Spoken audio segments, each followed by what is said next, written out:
Welcome to the September 20th Planning and Zoning Commission meeting. I will now call the meeting to order a few minutes late at 7:07. Please rise and join me in the Pledge of Allegiance. I pledge allegiance to the flag of the United States of America and to the republic for which it stands, one nation, under God, indivisible, with liberty and justice for all.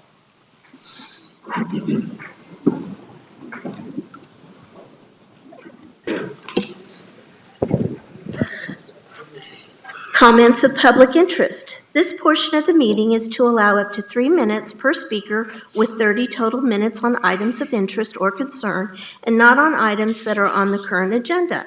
The Planning and Zoning Commission may not discuss these items but may respond with factual or policy information. The Planning and Zoning Commission may choose to place the item on a future agenda. Do we have speaker cards on this item? We do. We have first Richard Weira. He was the Zoom guy I told you about. He registered in person. He thought he was registering for Zoom. Oh, okay. Well, he's not here. We'll move on to our second speaker. Next is Ralph Tate. Mr. Ralph Tate? No? And Mr. Dixon, is that the next one? That is All right. the last one. All right, Mr. Dixon? Are you registered for public comment? No, I'm not. Okay. We'll cross you off the list for tonight then. Public comment or 220-0210? We have Matt Mason registered for public comment, items that are not on the agenda. Well, I'm supposed to be 2032. All right, with that, let's move to our consent agenda, please. The consent agenda will be acted upon in one motion. It contains items which are routine and typically non-controversial. Items may be removed from this agenda for individual discussion by commissioners, staff, or any citizen. The presiding officer will establish time limits based upon the number of speaker requests.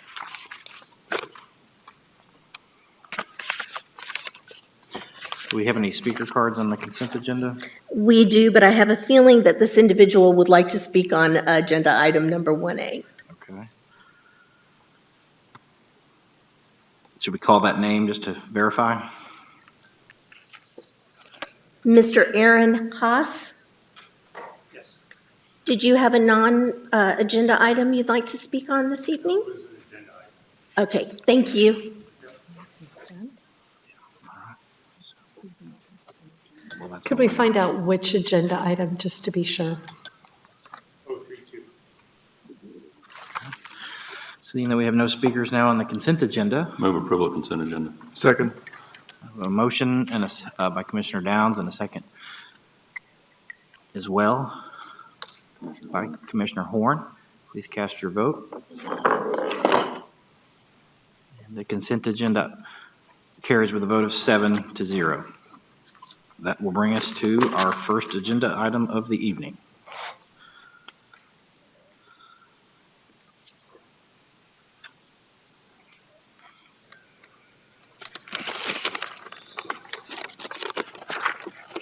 Items for individual consideration, public hearing items. Applicants are limited to 15 minutes presentation time with a 5-minute rebuttal if needed.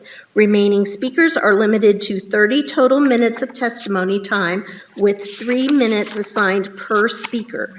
The presiding officer may modify these times as deemed necessary. We have 2 items that will be presented together. Agenda item number 1A is a public hearing zoning case, 2020-032. Request to rezone 142.5 acres located at the southeast corner of Spring Creek Parkway and Parkwood Boulevard from Planned Development 242 Multifamily Residence 2, Planned Development 243 Retail General Office and Commercial Employment, 2, Planned Development Retail General Office. It is currently zoned Planned Development 242 Multifamily Residence 2, Planned Development 243 Retail General Office, and Commercial Employment. Agenda item number 1B is a concept plan, Haggard Farm Edition, Blocks A through C. Multifamily residence, hotel, retail, professional general administrative office, health fitness center, restaurant, assisted living facility, park, and open space on 6 lots on 142.5 acres located on the southeast corner of Spring Creek Parkway and Parkwood Boulevard. Zone Plan Development 242 Multifamily Residence 2, Plan Development 243 Retail General Office, and Commercial Employment. Applicants are Haggard Enterprises Limited and Acres of Sunshine Limited. Good evening, Commission. I'm Eric Hill, Senior Planning Manager with the Planning Department. This request before you this evening was reviewed under the 1986-based comprehensive plan. We've received some questions lately about the comprehensive plan, so I thought I would just address those first. As you're aware, the comprehensive plan process is getting close to being finalized, and the plan is available for public review online. However, staff must review zoning requests under the plan that was active at the time the request was filed. So until the City Council adopts a new plan, all requests must be reviewed under the 1986-based plan. So this first request before you is for a planned development district and associated concept plan. The zoning is split between 3 districts, PD 243 R02, PD 242 MF2, and CE, with the majority of the property being in PD 243, as shown in the blue color on the map before you. The property is surrounded by commercial zoning on all sides, with the exception of the Avignon Windhaven subdivision to the south, and the remainder of PD 242, as well as Windhaven Meadows Park to the south across Windhaven Parkway. The existing zoning currently allows for approximately 1.6 million square feet of retail and office and 180 multifamily units, with allowances for institutional uses by right, such as the Forefront retirement home development. Additionally, the O2 district that exists today allows largely unlimited height. The applicant's request focuses on a vision of creating a farm-to-table retail and entertainment center honoring the site's agricultural heritage.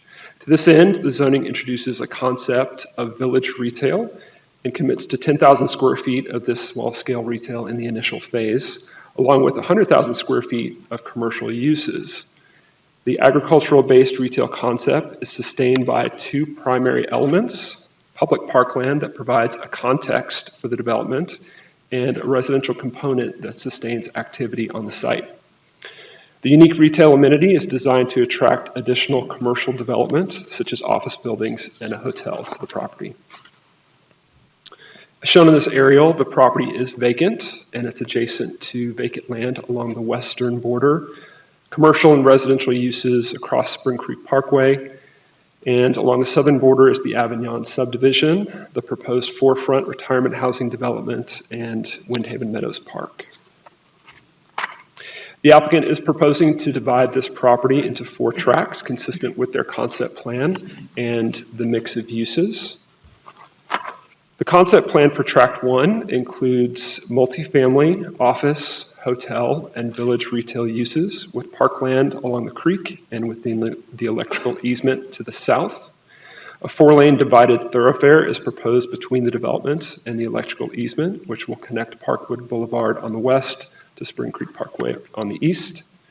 The design of this tract is intended to minimize visibility to the neighborhood to the south by placing parking garages and limiting buildings with windows facing south along the future street.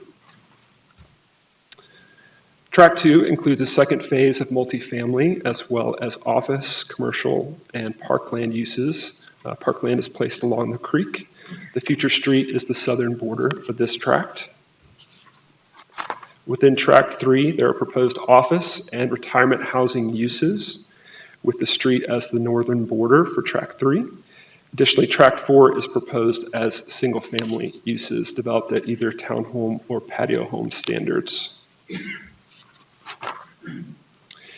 This request, again, was reviewed for conformance with the 1986-based comprehensive plan. The property is in the low-intensity office designation. This is, of course, an office-focused designation, which intends to serve local needs with heights that are typically less than 4 stories and floor-to-area ratios less than 0.4 to 1. While the proposal allows a maximum floor-to-area ratio of 0.5 to 1 overall, with some exceptions for 5-story buildings, the request is generally aligned with the height and intensity of the LIO designation, as the buildings are between 1 and 5 stories, and the intensity per the proposed concept plan is 0.37 to 1. While the zoning could allow more intensity, the plan demonstrates the intent to build something inside the maximum limitations, and it's rare that a property develops at its maximum zoning allowances. Some lots within the concept plan are proposed at medium intensity, but the overall property will remain in the low to medium intensity range. As proposed, this is a suburban land use concept consistent with the LIO designation. The request provides a cohesive development pattern, required park and thoroughfare plan improvements, and it was found not to adversely impact the land use pattern for the surrounding area. Additionally, the request is in conformance with the interim land use policies, the housing density policy statement, and the housing trends report. Additionally, the property is in conformance with the thoroughfare plan map, as there's a proposed Type D thoroughfare shown consistent with the map. And the proposal includes parkland, which conforms to the park plan within the comprehensive plan, as well as the 2018 Parks Master Plan. So getting specifically into the request, first of all, talking about uses. Single family is proposed on Tract 4, as mentioned previously. This is the location where multifamily zoning exists today. There are 2 multifamily developments proposed, one in Tract 1 and one in Tract 2, each with 350 units. These developments also include a minimum 350-foot setback from the Avignon Windhaven subdivision and requirements for height maximums and some parking requirements. Regarding non-residential uses, the plan largely shows offices, but adds several community and resident-focused offerings, including village retail, food truck park, and winery within Tracts 1 and 2 only, with some restrictions. The applicant is also proposing to prohibit some uses which could be incongruent with their development request. As noted previously, the Office 2 existing zoning has a generous height allowance. The applicant is proposing height restrictions related to specific uses, as noted within this slide. Additionally, there are proposed exceptions, one from the front yard setback. That's before you in 13.500.2I, a very specific section of the ordinance. There's one from residential housing as well for single-family uses in 13.500.2. I highlighted this in blue because I wanted to make a clarification. The applicant wanted to note that this exemption is only related to property within Tract 4. So they're not proposing this exemption from the Avignon Windhaven subdivision. So if the commission is supportive of the request, a clarification would need to be made to the PD language to note that this restriction is only from Tract 4 within the Planned Development District. So again, the majority of the property is zoned Planned Development 243, Retail Office 2, which has 2 FAR restrictions, 1.4:1 overall and 1:1 per individual property. The proposal is to go to 0.5:1, except for lots which are abutting 4-lane divided streets. Additionally, the multifamily lot in Tract 2 is proposed at 1.35:1, and future retirement housing in Tract 3 is proposed at 1:1. These FAR changes are requested to help the applicant fulfill the development form as shown on the associated concept plan. The applicant is proposing maximum square footage for the development. A total maximum would be 2,310,000 square feet as broken down per the tracts individually for 1, 2, and 3. This is intended to work with the floor area ratio to ensure that the plan maintains a 0.5:1 requirement. The phasing of the development is intended to require multiple phases to specifically, including the first phase of multifamily, retail, and 100,000 square feet of commercial, as well as proposed trail within the creek. Phase 2 includes the remaining 350 multifamily units, and that must be preceded by an additional 200,000 square feet of commercial for a total of 300,000 square feet is the commitment and the completion of all open spaces in tracts 1 and 2. Regarding open space, there's a variety of areas planned throughout the property with a 3-acre park outside the floodplain in Tract 2, a 9-acre park between Tracts 1 and 2, which may be in the floodplain, a portion of which will be in the floodplain, and a 12.7-acre park located in the existing power line easement. Lastly, the applicant is proposing some changes to retirement housing setbacks and parking garage facades. In summary, the request is intended to create a development concept aligned with the current market for commercial and residential uses in the area. There's support from policies in the comprehensive plan and the housing trends and strategic report. And although the request will increase development density, the overall standards will result in improved development standards compared to the current zoning. Staff recommends submittal with the change noted to the single-family setbacks as discussed previously. We did receive 5 responses within 200 feet of the request, 2 in support, 3 in opposition, and we received a total of 130 unique responses. We received 19 duplicates, the majority of which, 121, were in opposition, 8 in support, and 1 neutral. I'd be glad to answer any questions about this case, and the applicant is also here this evening and has a presentation to make. Technical questions for staff on this? Commissioner Carey? You referenced the 1986 plan and that it must be used for this. What does it say about residential in this particular area or multifamily? In the low intensity office district, residential is generally not a supported use. Non-supportive. Correct. Okay. And that's tracks 1 and 2, correct? I think the entirety of the property is within that. Okay. Sorry, I didn't mean to cut you off here. Another question is, farm to table, can you help us understand a little bit about what that is in this particular development? Sure, I think that's probably a better question for the applicant to answer. Okay, fine, great. One other question, we're going to put a 4-lane road through here, and the traffic demands we're expecting will need a 4-lane road through there, and if so, does that affect the FAR? The Florida area ratio is based upon the lot themselves. So the street, when it comes through, would be removed from the lot. It'd be dedicated as right-of-way, so the lot area would be reduced. The applicant has reflected that on their concept plan, so the proposal really notes that future street within their concept plan. So they've identified that and adjusted their FARs accordingly. I think we looked at the plan. Exclusive of the street was a 0.37 to 1 FAR overall. The street, I think, has been in place for as long as I've been with the city, so I think many, many years. The requirement for the Type D thoroughfare has been there since 1986. Great, thank you very much. Question? Yes, Eric, would you back up one slide, please?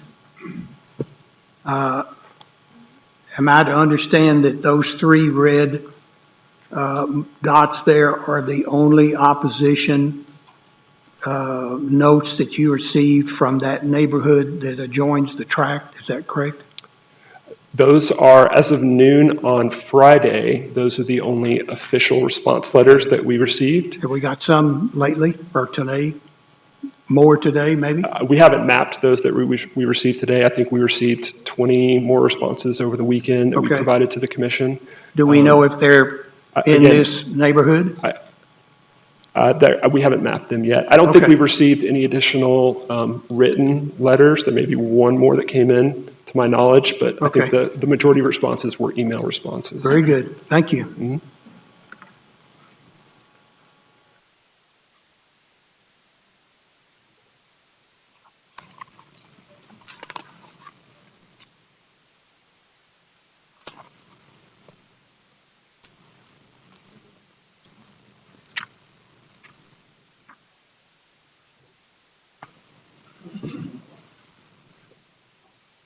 Further questions for staff?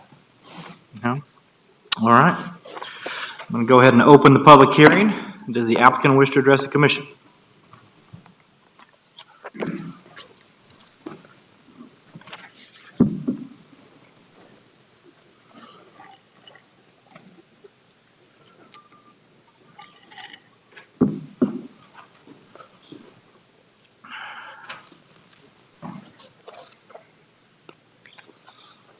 If you could please state your name. Sure. For my time, we said 15 minutes, correct? And it's a total time, please. Okay. Yes, my name is Clay Roby, Managing Director with Stillwater Capital, here to speak on behalf of the applicant. Yeah, I'll just. Briefly, but Stillwater Capital, the developer for the proposed project. We're headquartered here in North Texas. We have operations throughout the country, as you can see from the attached slide. My area of responsibility is over the mixed-use commercial platform for the company.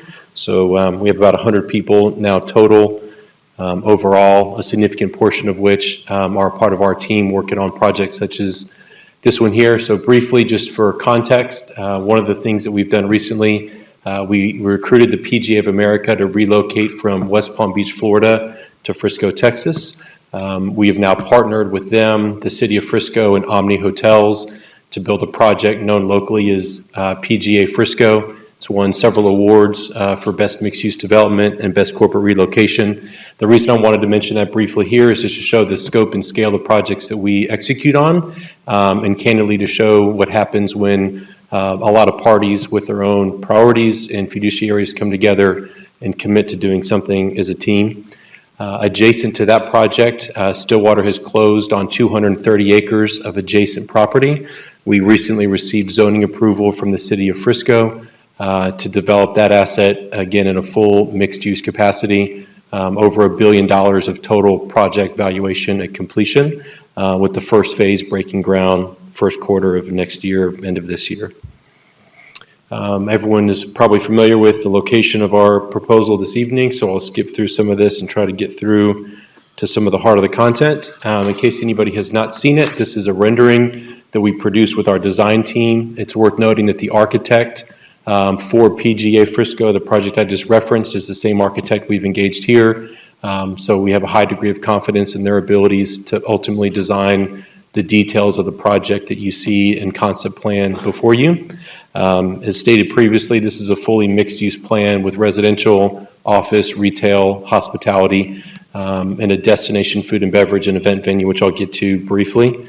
Mr. Roby, the chair would like to give you 20 minutes total time. Great, thank you. Appreciate the time. So what I'm going to do this evening, with the time that is available, so thank you for the extra 5 minutes, is to go through the components of the project as we envision them. At the end of the day, a concept plan and a quick rendering is only going to be able to articulate so much about what our intent is. And walking through the various components and being able to share with you some of what we've had discussions about internally, and frankly, our conversations with the Haggard family when we first started working on the project, we felt like was the most appropriate time, use of our time this evening. And if we need to circle back to some of the nuance within the PD and some of the language that's included, happy to circle back through that at the end of the presentation. So we're going to start with the phase one effort. We've committed to building this project as the initial phase for the development. And candidly, it's the entire reason for the project to exist from Stillwater's perspective. So just a brief story time for everyone's benefit. We've known the Haggard family for decades. Most people in this room have certainly been aware of them probably. Maybe you've had the pleasure of knowing them for some time. They're phenomenal people. They're huge advocates and contributors to the city of Plano, and they've owned this land since the 1850s in their family. I can assure you, and you're probably aware from previous zoning cases and previous activities, there's plenty of people that have tried to buy and develop the property. Up until now, nothing's really happened here on this particular parcel. The reason why we got engaged when we started talking to the family, to Rutledge specifically, and his brother and sister and some of their heirs, there was a concern about what was going to occur on this property is the last major parcel that they own in Plano. And as we learned more about their reference point for the Haggard Farm property, they shared stories for hours and hours with us, which we're grateful for, in the barn just southwest of this image here, about growing up on this property, playing in the fields, walking in the creeks, driving on the tractors, riding horses, all the things that you do on a family farm. It's crazy for me to think, but it happened right here in the city of Plano. And candidly, there was a little bit of trepidation about engagement for development and maybe even a little bit of sadness about seeing something happen there. And so what we agreed to do as a team is to coalesce around an idea that would ensure that a major portion of this project, the centerpiece of the development, was essentially a tribute to their family and something that would be owned as a legacy asset for years and years and years. So the Almanac project here will be the first phase of the project.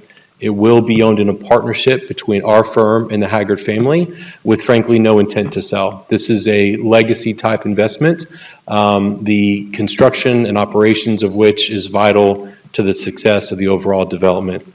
So we have not fully designed the project. Obviously, we're at a concept stage given the state of our zoning, but I can share with you this evening a series of images that will help to communicate the overall design intent and aesthetic for the development, and maybe address a question that I heard previously about what a farm-to-table restaurant even is. So this is a high-level overview of the program elements for the development. I'm going to go through each one of these elements very quickly and pick up the pace here on my slides just to provide some visuals for the asset. But what you will see here is a very low-density, walkable, and agrarian-inspired farm-to-table restaurant and event space. The reason why there's all these little circles here with the numbers on them is because the idea and the driving factor for the design effort was to come up with a plan that looked like a repurposed farm. The idea was not to come in and build a ground-up development and plop it right in the middle of the city. The idea was to design it in such a way that if you visit this project after it's complete, you might wonder whether or not it's been there for 100 years since the family first developed the property. So we have a series of small kind of boutique curated buildings scattered throughout the property. There's a restaurant building, several pavilion buildings, event spaces, and outdoor areas. And I'll go through them quickly now just in terms of aesthetic and look and feel. In the centerpiece of these slides here, you will see what we refer to as inspiration imagery, where we draw inspiration for the ultimate design. In the bottom right corner, you'll see highlighted in green on the site plan with each slide the area that image or series of images represents.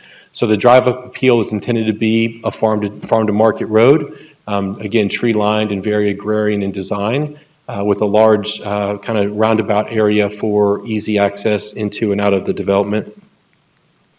We've designed a central water feature going through the center of the program of the space, drawing people from the drop-off area into a pond that we intend to construct outside of the floodplain is both a visual feature and a detention feature for the project. Everybody likes water. It cools you off in the summertime. It's pleasant to be around, to eat around, for kids to play in.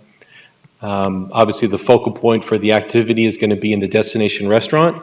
On this component, we have partnered with a local operator by the name of Woodhouse Concepts. Woodhouse is a food and beverage operator based here locally in North Texas. We have a partnership with them as the operating partner for this food and beverage venue. They have a tremendous track record here locally with creating new concepts, managing concepts at a very high level. So this food and beverage venue, this restaurant will be the primary kind of destination for daily activity on the site. A large volume space, again, you can see from the reference imagery, designed essentially like an old farm or barn structure. We have several outdoor pavilions planned on the site. These are intended to be open air, non-conditioned pavilions, not necessarily even places to eat, just places to gather, spend time with your family, meet a few friends, potentially close down from time to time for private events, but small, kind of intimate gatherings in these venues. It also gives us the opportunity to flex for demand in peak season. Some of the inspiration images for these projects are based in climates that have more year-round appropriate outdoor dining, which we do not have here. And so spaces like these allow you to capture that environment when the weather's appropriate, and then just have them as aesthetic cues and quick gathering places when the weather isn't as favorable. We are planning to do a distillery and brewery. A theme throughout the project, as you'll see, is kind of a maker space. We want to make things in this property. So when you asked about what is a farm-to-table restaurant, a big part of that from our perspective is actually making things on the property. We have not yet selected our operating partner for this component of the project yet, but do fully intend to produce product on site. We have what we call an experience center, which sits up against the pond.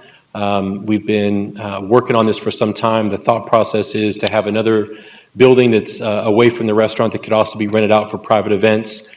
We've also conceived of this in part as an educational component for growing food. It's obviously a hot topic in the marketplace today. Everything from climate change to food scarcity is a topic of conversation in the circles that we operate as a business.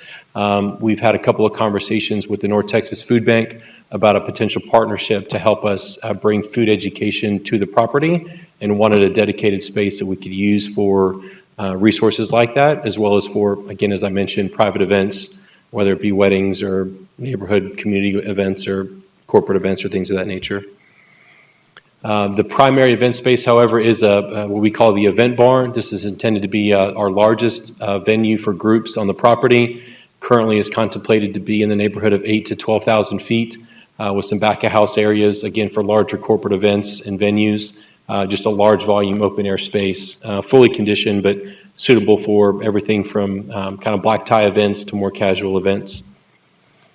We've also programmed an outdoor event lawn adjacent to it. My background is in hospitality. I've done a lot of events like this in my career, and there's oftentimes a need for spaces to gather either before or after an event that aren't in the primary venue. A little bit of a change of scenery, and so that's what this area here will be programmed for.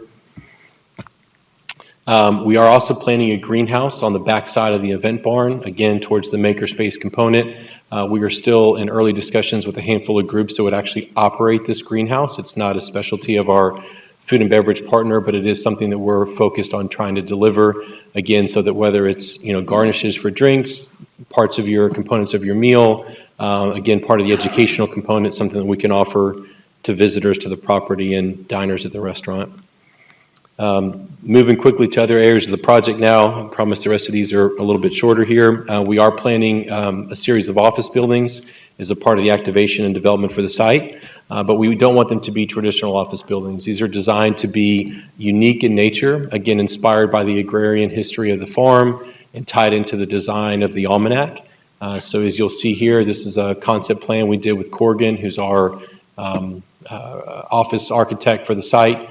Low density, 3 to 4 stories. We also worked with the Haggard family and with staff, who's been tremendous throughout the process here, to build a structured parking garage as a part of that development, as opposed to gobbling up the entirety of the land with surface parking. So this allows for above market averages as it relates to courtyards and green space, surrounding the perimeter of the office building. This project here will also be part of the initial phase of construction. We've had a couple of questions in previous meetings about the location and the context towards adjacent residential, so we had our architects draft up an image here to help show the scaling of this project, proposed development relative to the adjacent neighborhood. The setback from property line to building facade on our program is 375 feet approximately. For scale, that's about 1 football field plus the end zones end to end. So that's between the setbacks from the residential, the Encore power line easements that are there, the Type D thoroughfare, which is not a part of our project, but kind of our adjacent neighbor, and then our setbacks, that's approximately where you end up for the start of our project next door. And you can see there, those are 3- and 4-story buildings, fully massed at scale on the site plan. We've also had a couple of questions about the garage design and have agreed to provide language within our PD to ensure that lighting and just visual aesthetics of the garages are addressed. So we have a commitment towards screening elements on the garage structure itself, just to ensure that in addition to the setback, you have, whether it's greenery elements or screening elements on the garage, keep the light pollution down, and just blend the distinction between the built environment and the power line easement behind us. They can get into the dinner hours and on weekends. The residential component of this project is one of several things that we've committed to doing to ensure that the restaurant is viable over a long period of time. The design for this is intended to be a more kind of smaller unit urban structure targeted towards young professionals with a max of 4-story height and structured parking. This is a Class A asset consistent with other developments we have going on around the country. Very high quality design at a high price point for the residential piece of the project. This piece, is I'll address here in a moment, is part of our Phase 2 plan. It will not be constructed, as you'll see in some of our phasing requirements, until over 100,000 square feet of commercial space, as well as some additional green space improvements, are complete. We proposed a boutique hotel on the northern parcel for the site. Hospitality, as I mentioned earlier, is a big part of my background. We spent a lot of time engaging with potential hotel operators. The approach here is for a soft branded or non-branded boutique hotel. This is not intended to be a large flagged hotel brand, but something more kind of soft branded and tied into the almanac is a place to stay after an event or take a leisure vacation or travel for business. Design inspiration for this is driven off of smaller high-end boutique hotels, both around North Texas and outside of our market. Again, this is not a large corporate hotel. This is a boutique, soft branded property, and the maximum height proposed is 5 stories. The Village Retail is an extension of the Almanac.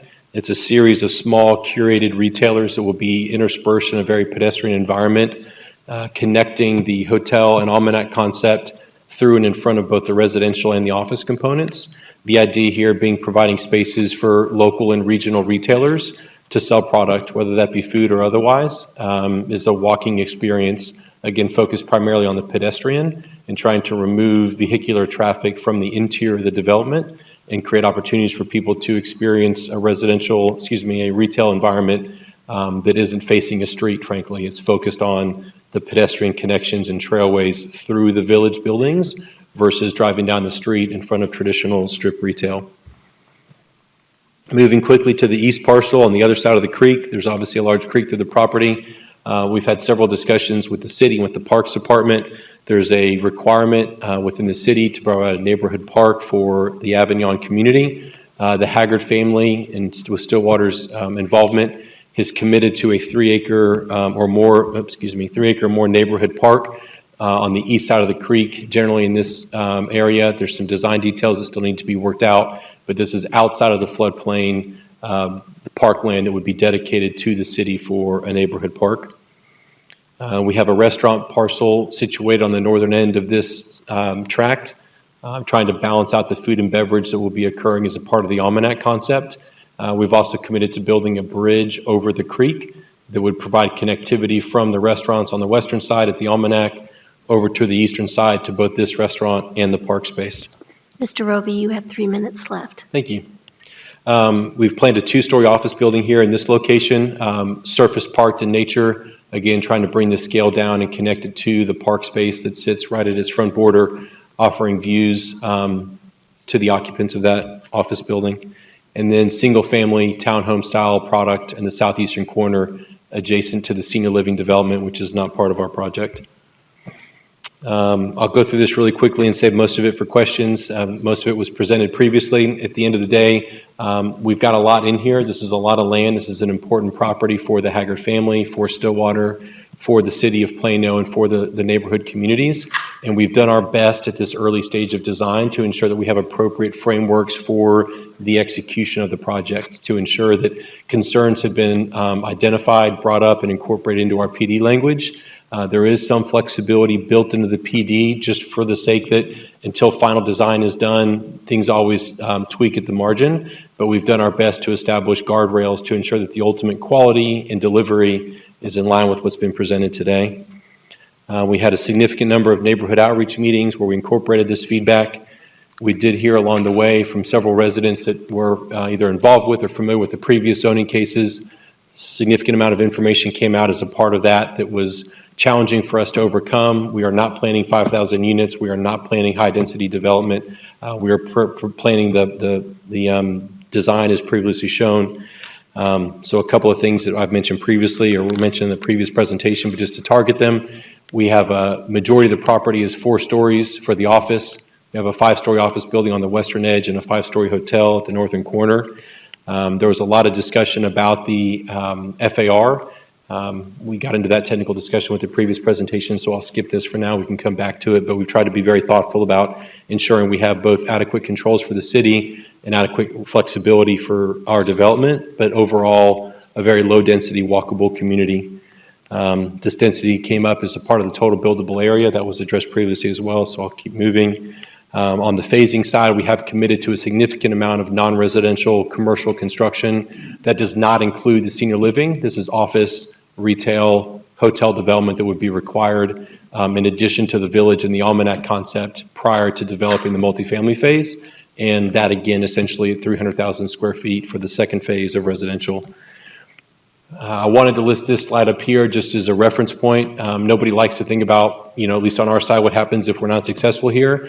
But at the end of the day, we've worked really hard to come up with a plan that integrates a lot of things that are not on traditional kind of pad site buyers list. Like some of the assets that you see here, we feel like our development is vastly superior in both design and functionality and appropriateness for the neighborhood. At the end of the day, we're very proud of this project. We've been working on it for years. City staff and planning department have been tremendous in working through the issues. For a site this large in this location, it's not straightforward. So thank you, everybody, for your time, and happy to address any questions now or later in the meeting. Thank you. Thank you. Do the commissioners have any questions for the applicant? Commissioner Downs. I'll make it pretty quick. Could you go back to slide 46? Let's see here. Can you, oh, wait, there At it the is. bottom, Yeah, I page see. numbers. And the only reason I'm looking at it is because I'm a little confused. You mentioned the buildings are 3 or 4 stories. And if I look at this, if those apartments or office buildings are 3 or 4 stories, that garage looks like it's 2 maybe. I can't tell. But then in the next slide, you illustrate it being a full 3 or 4 stories. So what is your game plan there? What's accurate, that slide or the one that followed? So our current office building is parked at kind of market expectation, which is above code standards at 2 stories above grade. So you have your ground floor parking, 1 deck, 2 decks is all that we need to park that office building. We included the kind of inspiration images there just for samples of screening elements. Candidly, most of the garages that we were looking at, we couldn't find screening elements on smaller parking garages, so we couldn't find any. But this layout here fully parks the office building that we've currently designed. Thank you. So the parking structure itself is 3 levels of parking, but the 3rd level is open air, so it's really 2 stories of building, Correct. if you will. Correct. Okay. Commissioner Horn? Thank you.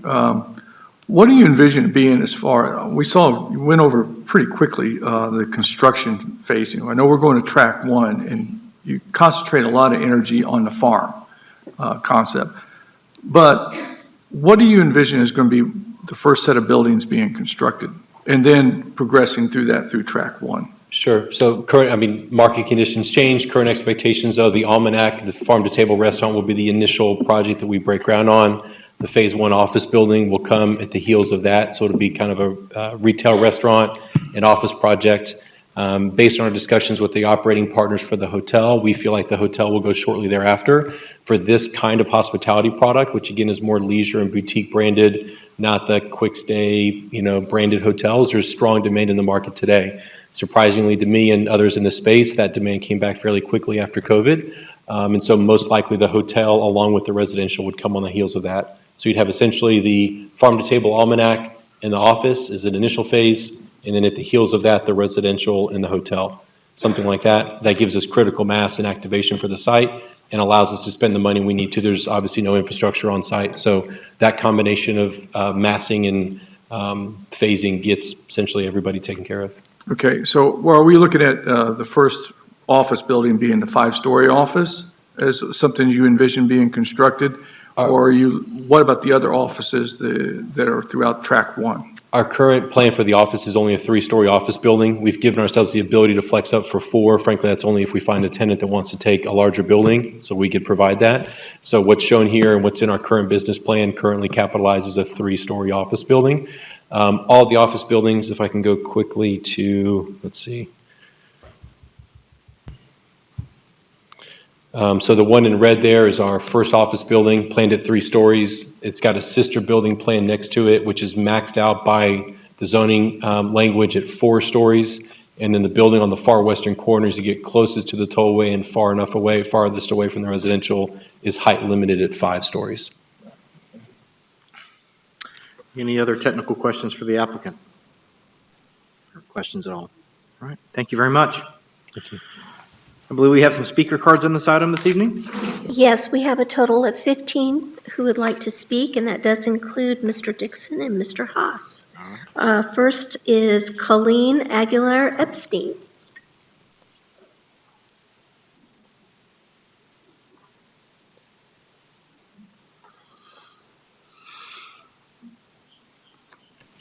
Hi, Colleen Aguilar Epstein. I called the planning and zoning receptionist a few weeks ago and asked if residents could speak tonight via Zoom. I was told that they could. Many more residents than what you see represented here tonight plan to speak by Zoom. To clarify, only 3 hard copy signed letters of protest came from area residents, but at least 121 emails of protests were sent in, and most of them were from the immediate area. Additionally, there were also comments of opposition registered through the online link. The city is supposed to do traffic studies to show the impact of proposed developments. So where is the utility study showing what utility impacts are? Fire flows require elevated storage tanks for high-rise buildings. Ground storage and transmission lines also need to be sized for this. The water plant that serves Plano is in Wiley. So has anyone done a hydraulic model showing the impact of this development? Sewer capacity is the same. This area gets pumped to Wilson Creek. Pump stations and force mains need to have capacity. So where is the engineering study? Plano citizens, since the city has no utility master plan, no one from the city can even say if there is capacity. The staff report for this case states, water and sanitary sewer services are available to serve the subject property. However, the applicant may be responsible for improving the water and/or sanitary sewer systems to increase the system capacity if required. With no current City of Plano water and wastewater master plan available, how has this statement been proved? Water service includes treatment capacity, transmission lines, ground storage, and elevated storage capacity for high-rise fire flows. Sewer service includes treatment plant capacity, sanitary sewer, pump stations, and force mains. The impact of potential costs should not be placed on existing residents. A utility study is as important as a traffic study for this major project. No matter how attractive this proposal may seem to you, what you are charged with doing is to protect the property rights of residents in the area who were assured when they bought their property that a previous Planning and Zoning Commission had zoned it low-rise office. I urge you to deny this. Thank you. Next speaker, please. Next, we have Beth Caruth. She was on Zoom. Next is Jim Delavoo.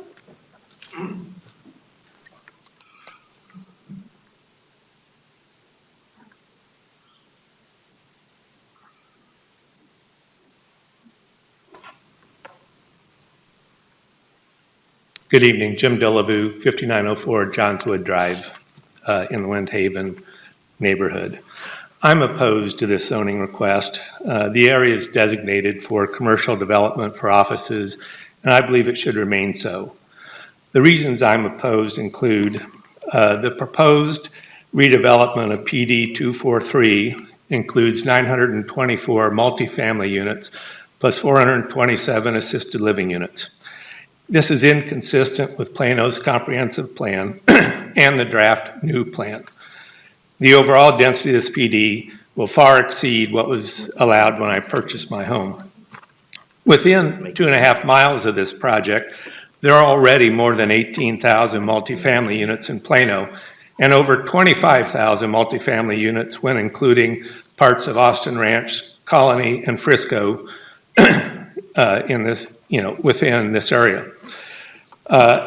More importantly, immediately across Parkwood, on the southwest corner of Parkwood and Spring Creek, the same applicant has approval for over 1.3 million square feet of multifamily. That could be another 1,300 units. Why does he need even more multifamily when he has not used the 1,300 he has? This means the combined area could have more than 2,200 multifamily and 427 assisted living apartments. It's just too much density. Mr. Roby in his presentation spent most of his time talking about the restaurant and retail. Yet the proposed restaurant and retail are less than 1% of the square footage of this project. They are only a footnote, not the star attraction. He talked about a 2-story boutique hotel and 4-story offices, but then asked for 5-story in his request. His request asks for 25% more square footage than what's shown in the concept plan. The open space in the project is largely undevelopable land under the high voltage line and in the floodplain, not the wonderful amenity claimed. The 3 acres of park were already an obligation from the construction of the Avignon neighborhood. And I would like to point out that, first of all, on the FAR, 80% of the FAR is 1-to-1 or 1.35 to 1, as opposed to the 0.5 to 1 that's general. Thank you for, after a lot of letters, the developer finally put a limit on the overall square footage. And I also would like to say there were many people that submitted opposition to this that are in, within the immediate neighborhood. You look at streets like Martinique, Chalice, Beth, look at their addresses, they're all in the neighborhood. Thank you. Next speaker, please. Next, we have John O'Leary.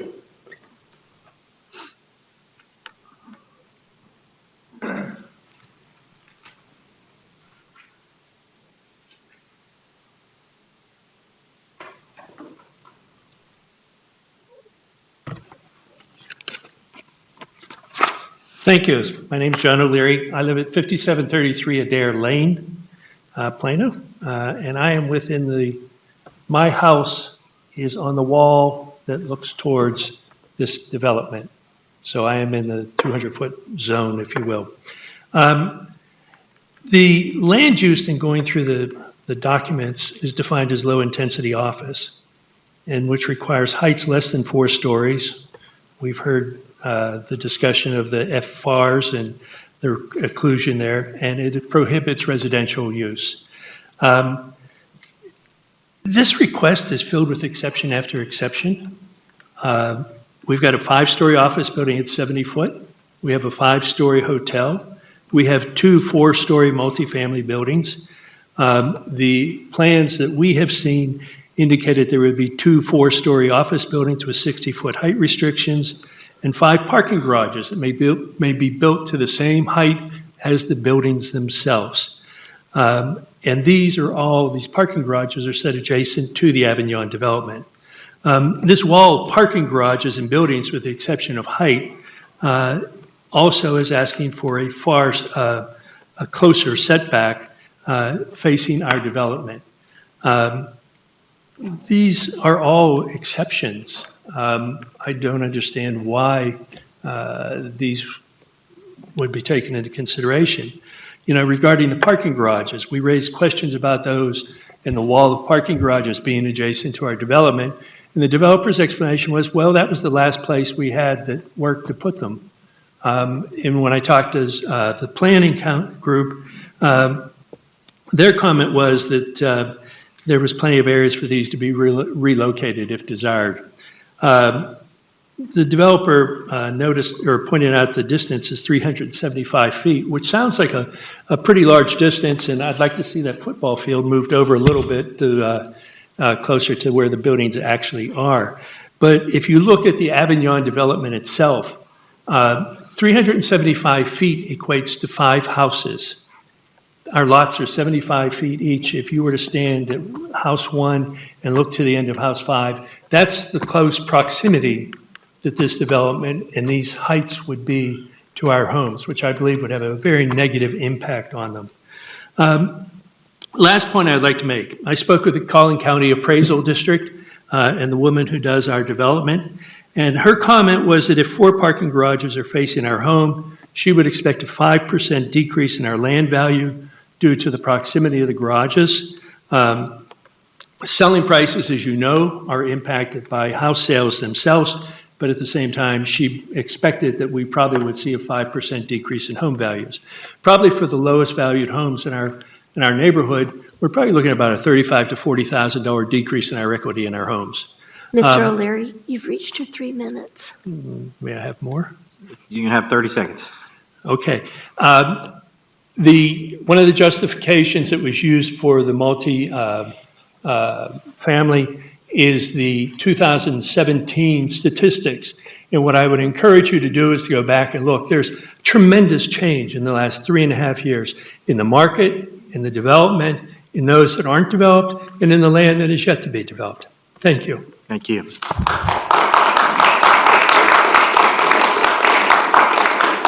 Ms. Bridges, can we call 3 speakers at a time and have the 2 that are next to mine Sure. sit in the front Next row? we have Steve Levine, John Donovan, and Mr. Richard Weira, which I understand was registered via Zoom, so he will not be here. He's actually here. I'm here. Oh, good, okay. Can I get the projector from this? Mr. Ware, you can have a seat in the front row and we'll call you when we're ready. Thank you.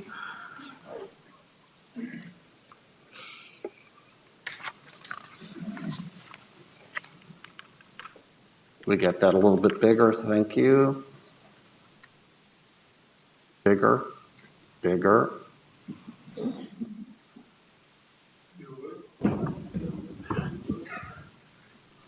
Bigger. Thank you.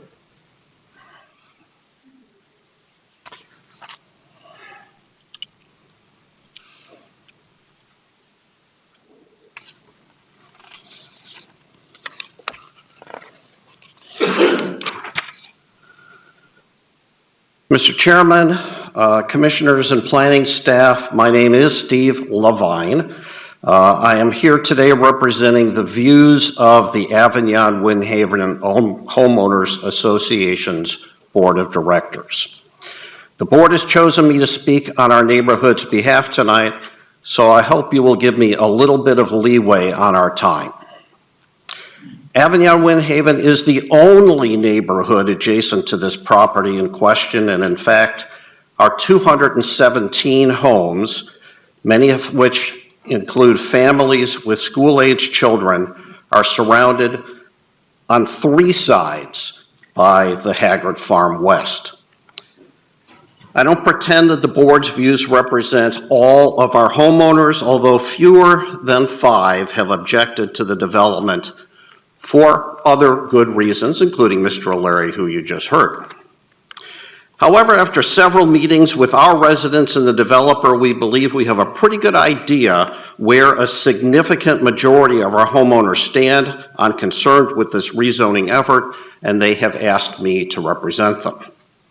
Our Homeowners Association Board generally favors this rezoning effort and the proposed development, but with two significant reservations and concerns for our homeowners, which must be addressed for our full support. In the upper right-hand corner of this illustration that was provided to us by the developer, you will see Avignon in the red circle. There's a wall on our northern edge and a creek to the east. Those trees you see between us, they're on the Encore right-of-way easement or in the middle of a proposed Class D thoroughfare, which is not entirely in this picture. No trees can be built on the easement under the power lines. Any trees in the road median will not be mature for untold numbers of years if they survive. This screening is not going to happen. Thus, our northernmost residents' backyards are going to be facing a wall of parking garages. Many homeowners, as you might expect, are not pleased about this. And if they can't make them go away, they at least want a binding agreement on mature trees or other type of screening of the garages from the homes across the way, making them look like the office buildings they serve and stopping the headlines from shining through, as is in the current agreement, is not considered sufficient screening for our homeowners. Currently, the agreements in place are too loose as regards this screening. However, the developer does seem to be willing to do... Mr. Levine has reached your 3 minutes. I'll allow an extra minute. However, the developer appears to be willing to do more if required. We agree there can be more overbuilding and greater density when the development agreements are left open to wide interpretation. Therefore, we request that the developer agreed upon stipulations, including a tree line screening, be firmly attached to the zoning on these tracts and be legally bound to any future development along the new zoning. I also must point out one more. And Mr. Chairman, I'm going to be talking about things that nobody else is going to be talking about, and I appreciate a little more leeway.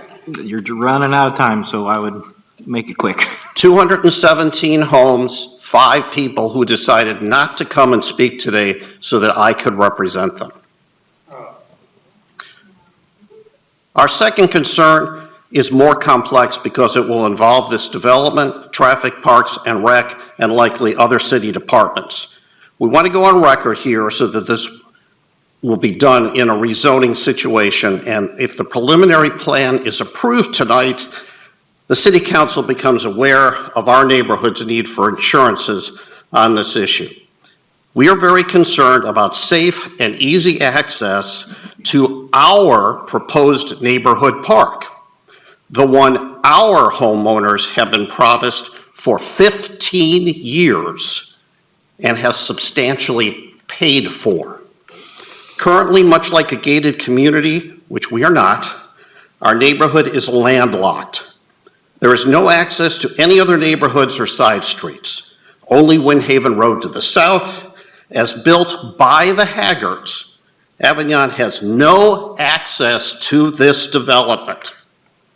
Our proposed neighborhood park or the bike trails, except by completely exiting the community, crossing the creek on foot or bicycle where there is no sidewalk, and entering back along a busy Class D boulevard, then our children would need to cross another Class D thoroughfare with all this garage traffic on foot or on bicycle with no protected crossing or traffic signals. Chair Please- Barbera, he's reached his minute. 30 Would you like seconds, it? please. Driving to this park is not an option. There's no parking planned for our neighborhood park. There's a bridge across the creek. There's no bridge across the Class D road to be built. In order for this to be of service, this park, to our neighborhood, we need clear, safe passage to this park, or it is not a neighborhood park. It's a park for this development and not our community. Thank you, Mr. Levine.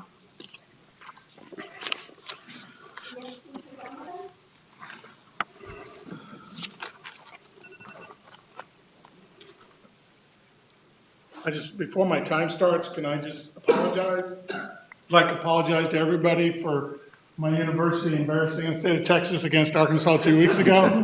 You're just counting off your 3 minutes, so if that's how you want to spend it, so be it. But we did come back and beat Rice. Okay, my name's John Donovan, 5072 Castle Creek Lane. I'm just going to hit on a few things. I'm a numbers person, certified financial planner for a living. And I just find some of the numbers here just staggering, and the fact that you guys are even really considering this is astounding to me.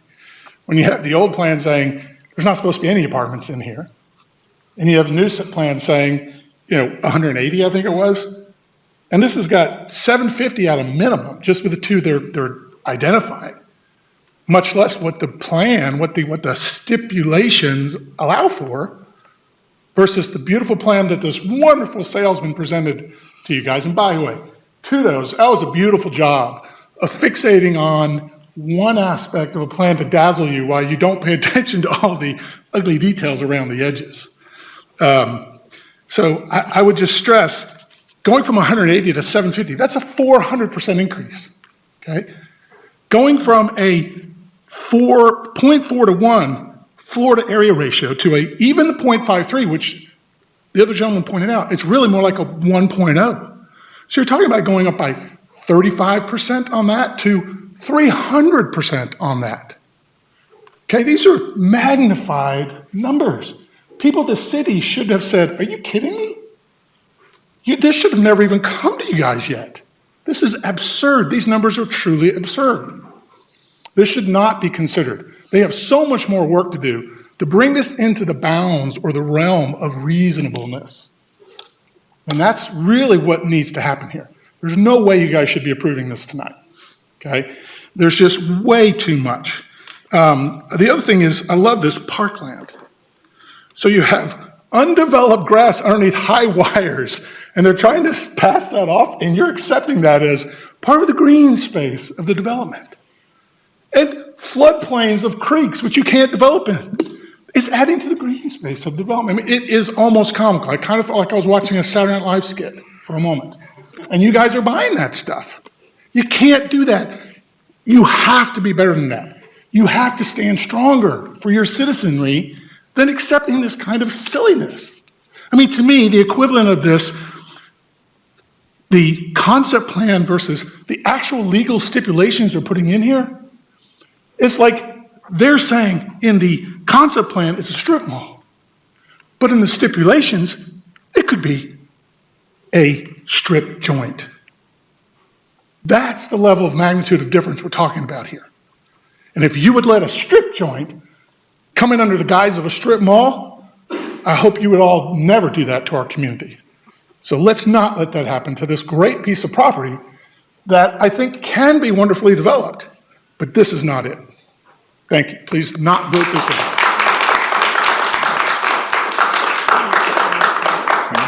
While Mr. Rira makes his way to the podium, can I have Ellen Laird and David Bartridge and Katie Lang make their way down?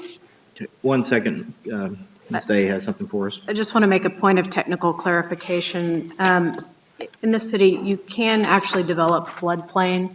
You can pipe, the engineering department can allow you to put the water into pipes, and you can actually develop it, or you can reclaim floodplain. Additionally, there's not a requirement requirement for floodplain dedication. We've seen that in additional development along this creek, so I just want to clarify that as a point of interest. Thank you. All right, Mr. Wira. Mr. Chairman, Commission members, thank you for the time. My name is Richard Wira. I've been a Plano resident for 9 years, and while I'm not directly impacted by this Haggard Farms development, I'm directly impacted by the Legacy Square development.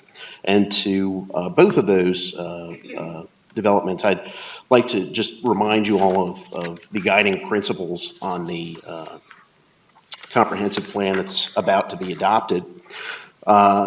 Part 1.1, the plan enhances the quality of life in the near term, continually striving to meet the needs and priorities of the current residents, businesses, and institutions of Plano, emphasis on residents. The plan promotes the safety, viability, and vibrancy of Plano's existing neighborhoods, managing growth and shaping change that complements the city's suburban character and rich history. The plan respects the suburban character of Plano and seeks to preserve and enhance the built environment.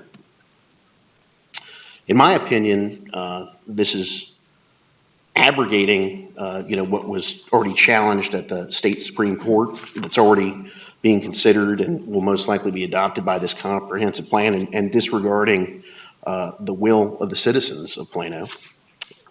It's been going on since 2015,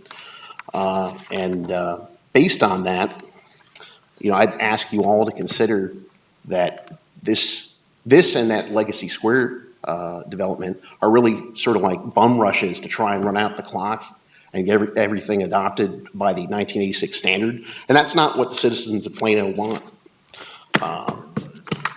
It's not what I want. Thank you for your time. Thank you.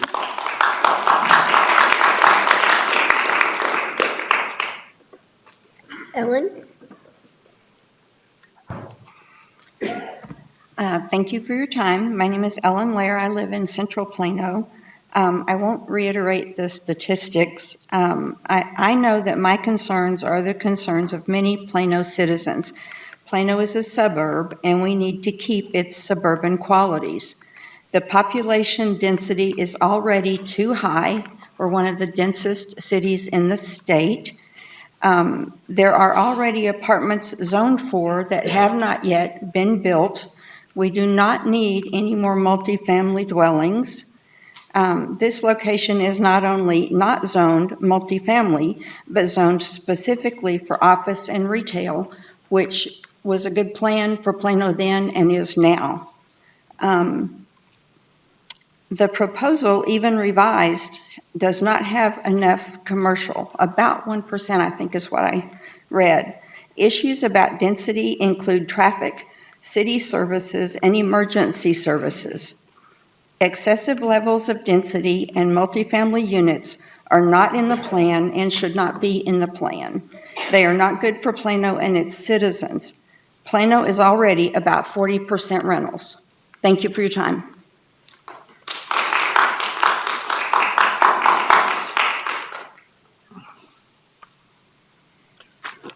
Good evening, members of the committee. My name is David Barch. I've lived in Plano for 25 years. I have 2 college graduate sons that went through Plano schools. I'm a homeowner, a taxpayer, and a voter. Plano was laid out years ago with a plan. That plan included homes, schools, businesses, water, sewer, roads, lots of parks, and some apartments. The infrastructure that was built, families were moved here, they built homes and paid taxes to fund the schools and public safety, all those great amenities, and we became a city of excellence. In large part due to zoning changes, we have grown well past the initial population that was planned for our city. Roads are constantly being repaired, schools are crowded, water gets rationed, traffic now crawls at rush hour, our police and fire departments are constantly being asked to do more. Homeless are sleeping in our parks. Panhandlers are on many intersections. We have crime now that never existed here before. The suburban lifestyle that created our city of excellence is being eroded, and we do not want to live in Portland or Detroit. This development is not consistent with current zoning. It is not consistent with the original comprehensive plan pushed through by the prior administration and overturned in court, nor is it consistent with the almost completed replacement comprehensive plan. How can P&Z approve a change that conflicts with our existing plans? Are our wishes meaningless to Plano's planning and zoning? This applicant's concept plan is misleading. It shows planned square footage in each area, but then they ask for a zoning that is 25% more. What are their plans that they're not disclosing? They presented lots of pictures of parks with beautiful trees and vegetation under the power lines. When it was pointed out that Encore only allows grass under power lines, the developer blamed it on artistic license. What else have they not told us that is inaccurate? It's worth mentioning that the applicant modified their plan just last Friday and only after massive complaints from Plano citizens. Within 2.5 miles of this property, there are well over 15,000 existing multifamily units. There's already approved multifamily zoning on the southwest corner of Parkwood and Spring Creek, also owned by the co-developer, that can accommodate 660 multifamily units in buildings up to 12 stories tall. In addition, Plano has approximately 8,000 unbuilt multifamily units that are allowed by current zoning or area plans. These will be built in the future, and we do not need more. Oh, and remember, this property owner also owns the piece of land west of the area, and who knows what they're developing for that. I strongly urge you to reject zoning changes until after the new comprehensive Bartsch, plan is approved. You've reached your 3 minutes. We need to promote more owner-occupied housing in Plano and stop out-of-town developers from destroying the quality of life that we have created in Plano. I thank you for your time. Thank you. While Katie Lang comes to the podium, can we have Michael Egan, Olita Phillips, and Matt Dixon come down?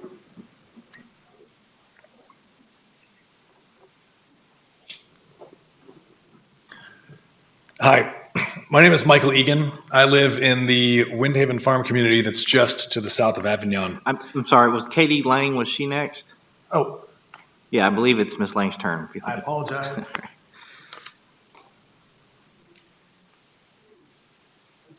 Is there Katie Lang here?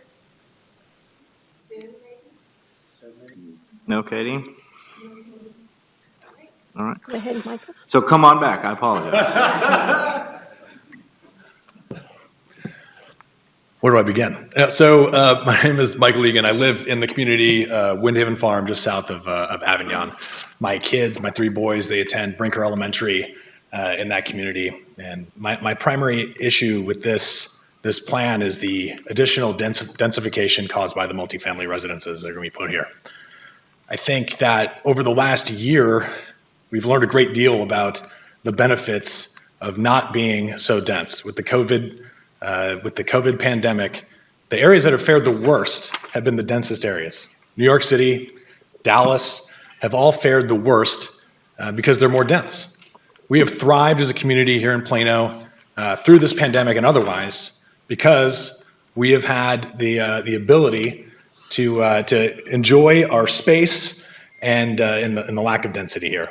And I think that I would encourage you to consider that as we go forward, we learn something from the last couple of years and that we don't allow ourselves to over-densify and put ourselves at risk as these other cities have in recent history.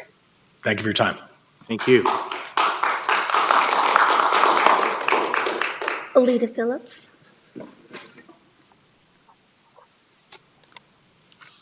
Hello.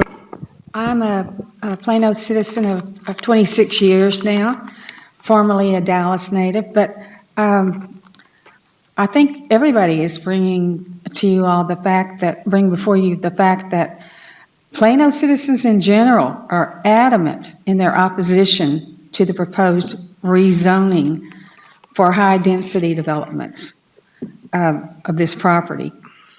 The P&Z Commission and council members, by the way, as well, promised voters to preserve Plano's suburban character, as many have said tonight already.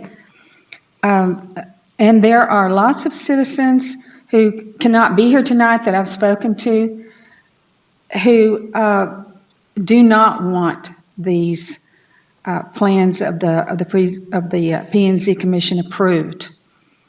You need to consider, all of you, the property rights of these citizens who purchased their homes some time ago, many of them, with the assurance, the zoning assurance, that this property would not turn into high-density residential buildings. And I agree with what someone said a few minutes ago, that what was presented to us sounded pretty good, but I was wondering as he spoke, how much of this property would include what he was telling us about. And according to what he said about that, and he knows more about it than I do, as far as the amount of land it would take up, it would not be much. Why didn't he tell us about the what they plan to include on more and more and more apartments and residential building? He didn't say anything about that, and that's what we're mostly opposed to. The PD 243 is currently zoned for retail or offices and does not permit residential development. So the P&Z Commission was appointed to be you are supposed to be the gatekeepers that protect the property rights of all citizens of Plano, but especially of the surrounding neighborhoods of the people who bought their homes there. And there were 141 residents who took the time to oppose these ordinances by writing letters. And of course, many of us have come to speak tonight to say, keep Plano suburban. That's probably the main focus of our concerns. Thank you.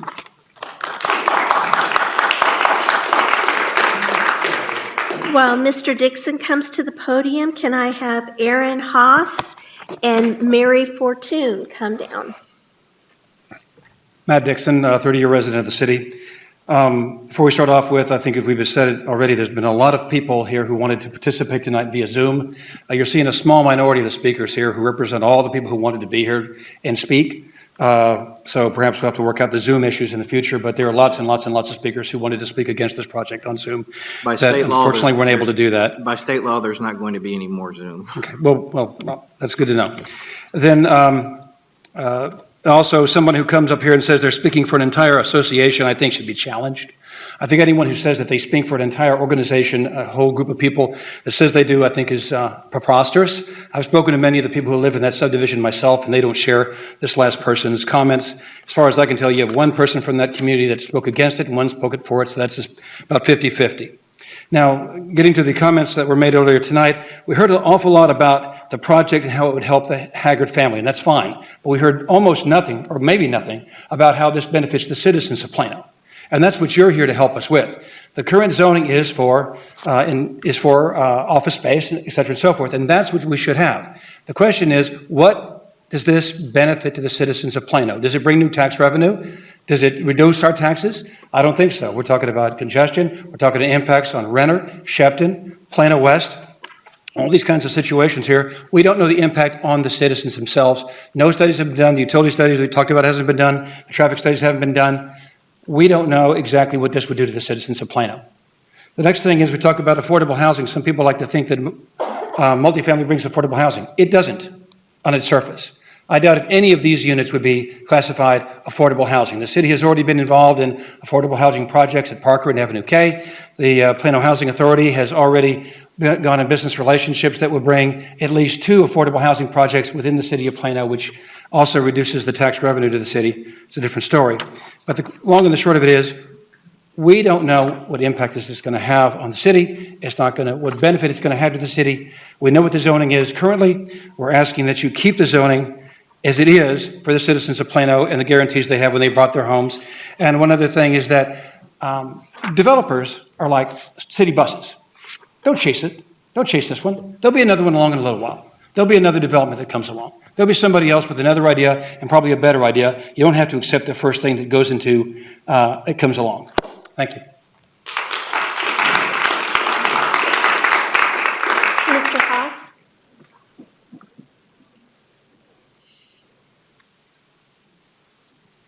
Hello, my name's Aaron Haas. I live at 5500 Ash Creek Lane in Willow Bend Estates, just down Willow Bend Drive.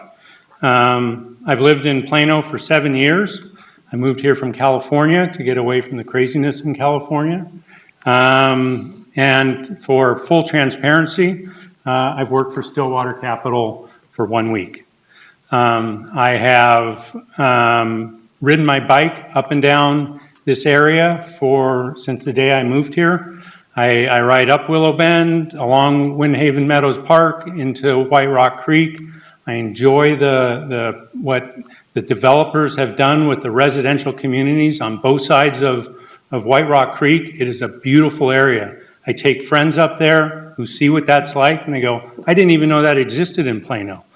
There's a lot of similarities to what is being proposed here that's there.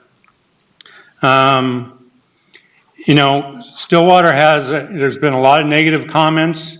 I've worked for some very good companies, including Walt Disney Corporation, Howard Hughes, and Crusoe Affiliated, who built the Grove and Americana brand, two very successful mixed-use projects. Stillwater has a great reputation for building very high-quality products all across mostly North Texas, and as now starting to spread their wings. I wouldn't have gone to work there if they didn't have a great reputation.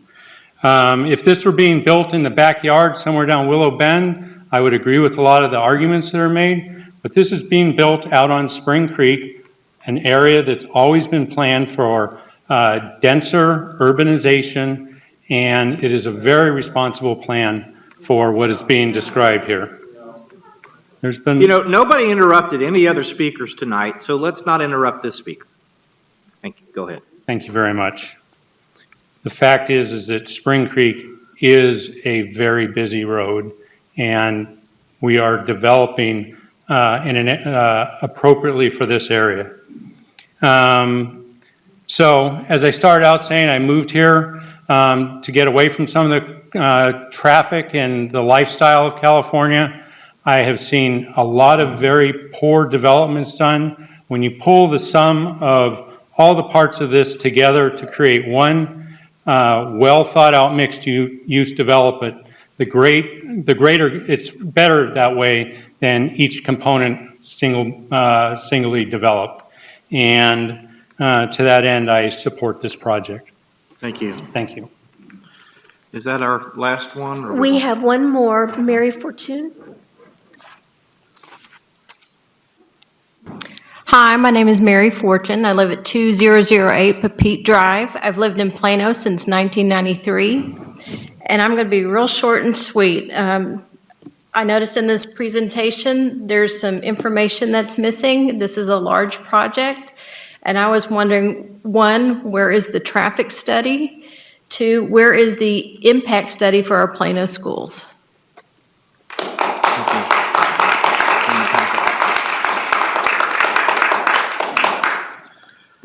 All right. Is that our final speaker on this item? That is our final speaker. I do want to report that we did have others that wanted to register their opinion. So out of our 14 registered speakers, we had 2 supporting the item, a total of 20 opposed, and 1 was neutral.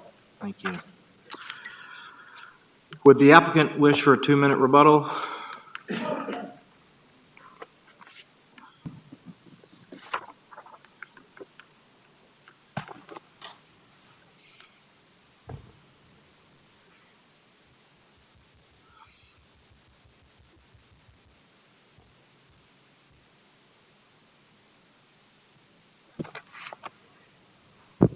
All I'd like to say is these projects are hard.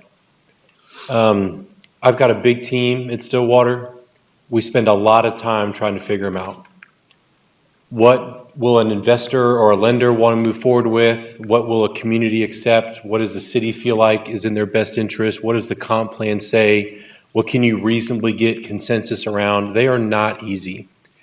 And at the end of the day, we take a lot of pride as a firm in engaging all constituents of all different backgrounds with all different perspectives to try to balance those competing interests. We reached out to the HOAs that surround this property, requested meetings, provided our contact information, submitted plans, and some of the comments were accurate. When we did receive comments back, which was rare, because most of the commentary we received in real time was positive, we did what we could to accommodate that in, adding height restrictions, committing to parks and green space, phasing the development, ensuring that the almanac would happen first, working out FAR to ensure that the city's requirements and tracking methodologies would pair with our development and would pair with the concerns of the neighborhood constituents. I have to say, if I received, as my only source of information, some of the things that I've seen distributed about this project and my team and my company and myself, I would probably fight it too. But it's inaccurate information at best, and at worst, very misleading towards our intent. And if there are things that you've heard tonight within the context of this plan that we can refine to ensure that concerns are addressed with this business plan in mind, we are amenable to that. We are working to ensure that everybody can get enough of what they need, and no one gets all what they need here. We have already sacrificed tremendously to get to this point, as has the Hager family, as has staff, as have neighborhood constituents. But if we can take another step forward towards a successful outcome, that is what we're committed to doing. Some of the things I heard tonight about screening elements and further definition on some of those pieces, we're amenable to. So hopefully you can take what you've heard tonight in context from all parties and know that when information gets sent out, the logical thing you can do is react to what you've seen, and hopefully the combination from both sides leads to a balanced outcome where everybody can agree it's best to move forward. Thank you. Thank you. All right, I'll now close the public hearing and confine comments and discussion to the commission and staff. Eric, did you have something for us? Yes, I just wanted to clarify, there were some questions about the public responses. So I printed out a close-up of the neighborhood, and I think it's the document.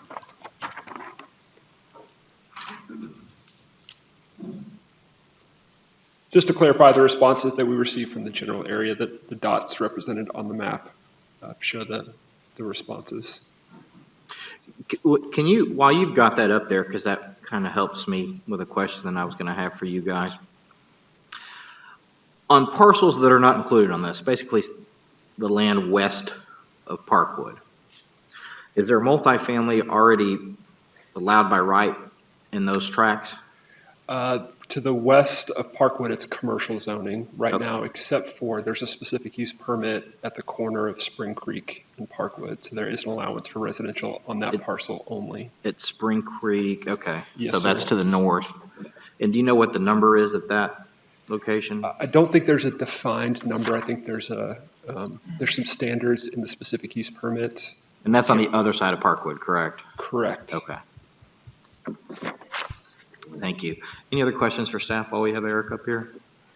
Yes. Mr. Stone? Could we clarify the issue about the required park for the Avignon area and the comments about where it's looks like it's proposed to be located and the difficulty of the residents to actually access that? Can you help us on that? I can do my best. So this tract 2 is where the park is proposed. It's kind of hard to see on this plan. It may be better in the applicant's rendering, but it's to the north of the Type D thoroughfare. And thank you, sir. Can we put that up?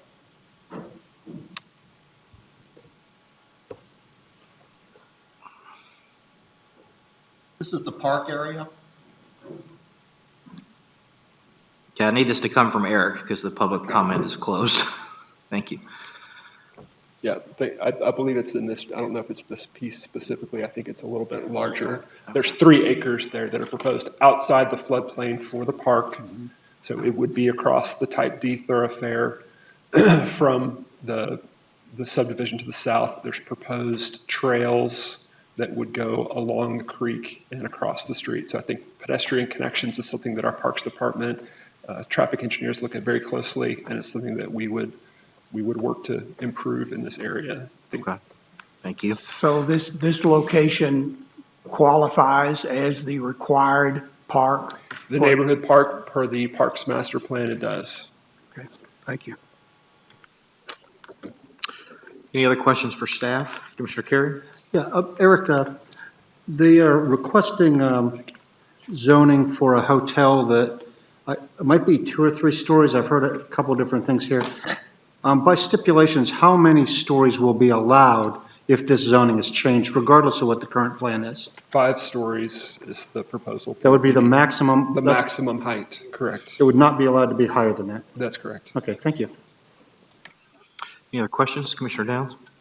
Just to clarify, there was something mentioned that there's no caps, that they could build phase 1, phase 2, and then decide to put another 1,000 apartments somewhere else. Is that under what's proposed, not allowed? There's a maximum number of multifamily units, it's 700.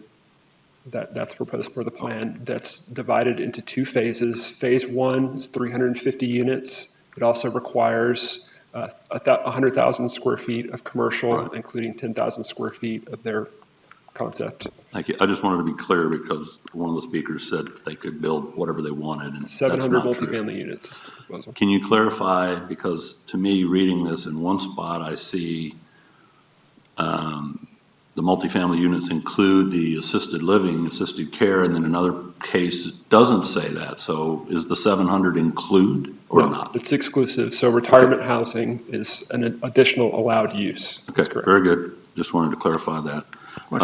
I see in my packet, it was mentioned there was no traffic study, but I see a traffic study that was done. I also see a letter from the schools about it. So that information's here, and that came from the school district and from a traffic study. So there was a traffic impact analysis that was performed. The engineering department has reviewed that. There are some proposed changes to this plan based upon that study.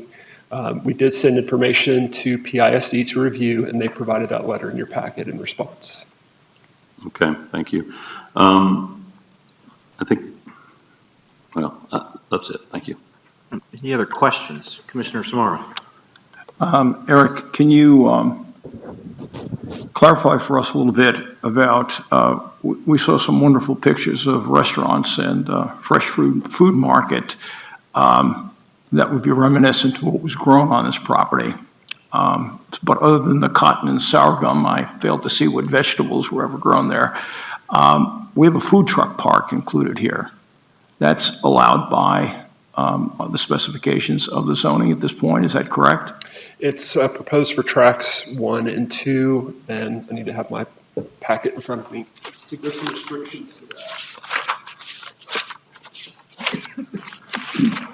Yeah, setback 150 feet from residential and retirement housing uses. Okay, so food truck parks are permitted if we vote for this project. Correct, in tracks 1 and 2, yes. And secondarily, we've talked a lot about each tract as if they were separated. In fact, these 4 tracts are one project, and the developer's gone to great pains to explain the way it will be coordinated with each other.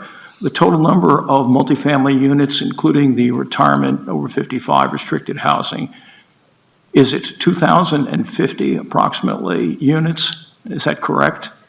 My number's correct? I know there's 700 multifamily. I don't know if there's a number of retirement housing units in their plan. I think there's retirement housing in phase 3 only.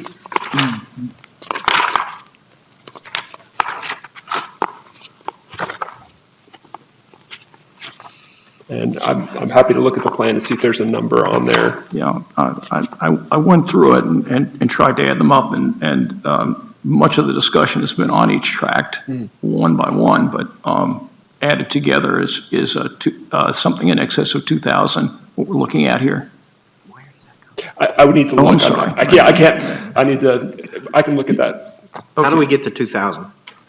Excuse me? How do you get to 2,000? I added up each tract, and I added the retirement housing, the age-restricted housing together. Stuff that's already been approved? 2,035 or 40. You're talking about the stuff that's already been approved, that we've done in the past, and it's in track 4? What's in this, what we're being asked to approve today is over 2,000 apartments, I believe, and I would like some clarification on the actual number. So retirement housing is allowed by right today in both the office zoning and the multifamily zoning. So they could develop retirement housing today, as you've seen in the Forefront project, which is coming in next door. So I don't know if there's a number in the plan, but we were specifically, we were looking at the number of multifamily additional, and that's what they capped in the plan. They did also require the commercial uses to be exclusive of retirement housing for their phasing. So 100,000 square feet in phase 1 does not include retirement housing if they decide to construct that. And then 300,000 in phase 2, which includes the 100,000 in phase 1, also is exclusive of retirement housing. Okay. Any other questions? I believe, Commissioner Horn, did you have a question?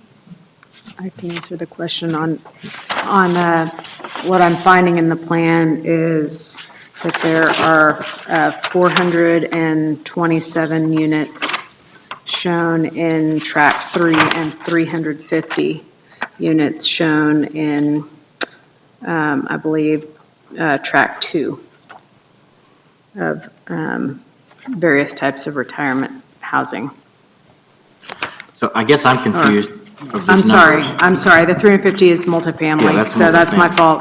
It's unit, just a straight unit count. Traffic study. Oh, so it's just 427? I guess thank you. So it's 427 according to our traffic study numbers. Okay. Makes a little bit more sense. Yep. Commissioner Downs? Since we're essentially, and I think part of the reason you gave the applicant 20 minutes to begin with is we're talking about 1A and 1B, right? So my question I have is really more related to 1B at this point, and it's probably more targeted toward the applicant. And that's based on a conversation or some communication that was that was sent to us, as well as what was mentioned tonight, is that the zoning you're asking for contains 25% more square feet than what's in your concept plan. And I'm trying to balance that out. And I don't know if you have any idea where that came from, or if the stipulations that are made are generous enough that you could change and add more square footage. I don't know if that's something that you can address, or I don't know where this is coming from, so I'm just trying to figure it out.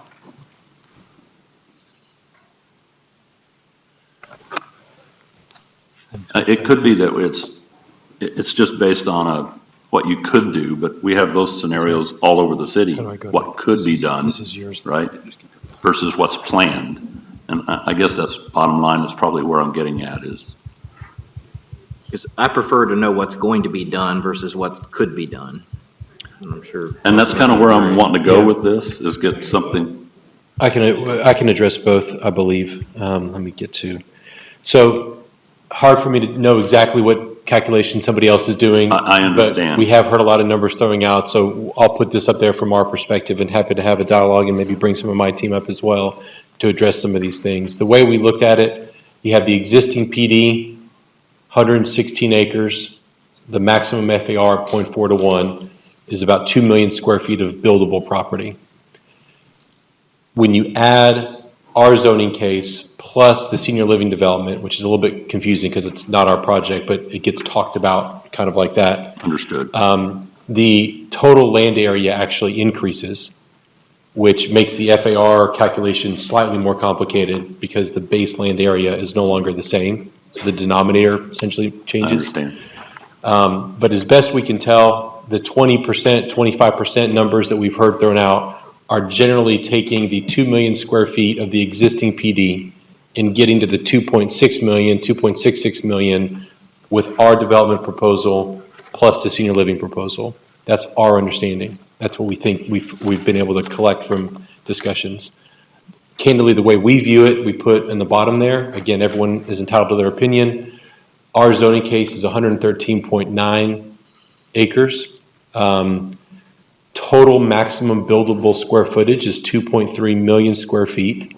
When you run the calculation of the buildable square feet relative to the land area, you get a 0.47 to 1 overall for the entirety of our proposed project is a maximum buildable. That is more than we show on our concept plan by an incremental margin and more than we intend to build, but it does allow for minor modifications between where some of these things might go within the overall master plan. That represents a 17.5% increase on an FAR basis over current FAR. That's a lot of calculations and mumbo jumbo, but that's what we think we've heard is we get lumped into the senior living project, which again is buildable by right based on current zoning and is not part of our project. Whereas we look at is in terms of the nuts and bolts of what we're actually proposing. Thank you. Any other questions? No more questions? Let's move on to comments and discussion. Does anyone have some comments or discussion piece? A motion? I'll make a few comments. So I think this is 3 years here on P&Z this time, 4 years on council, 3 years on P&Z before that. And I don't know how many hours we've spent listening to discussions around this piece of property. And over and over, the pushback is it shouldn't be developed or anything but multifamily because it's going to cause traffic issues and everything else. But the traffic impact analysis shows office would create far more traffic. Offices are going to create similar requirements for utility usage. So some of those arguments I don't look at. I do look at what's going on in the community in terms of housing prices. And this is not affordable housing, but it is 700 more places to live, which will help overall with some of the issues we're facing with the taxes that we have as homeowners going up because the prices of our houses keep increasing dramatically. And why is that happening? Because there's not enough housing in Plano. We have so many jobs in the city, and all of these offices are more jobs that they're bringing. So we need the residential in order to support this. A little bit of research about the development company. Top notch, grade A properties. I mean, they pretty much deliver on what they've promised based on what I've seen from testimonials and other information like that. So, in general, love the idea, love the proposal.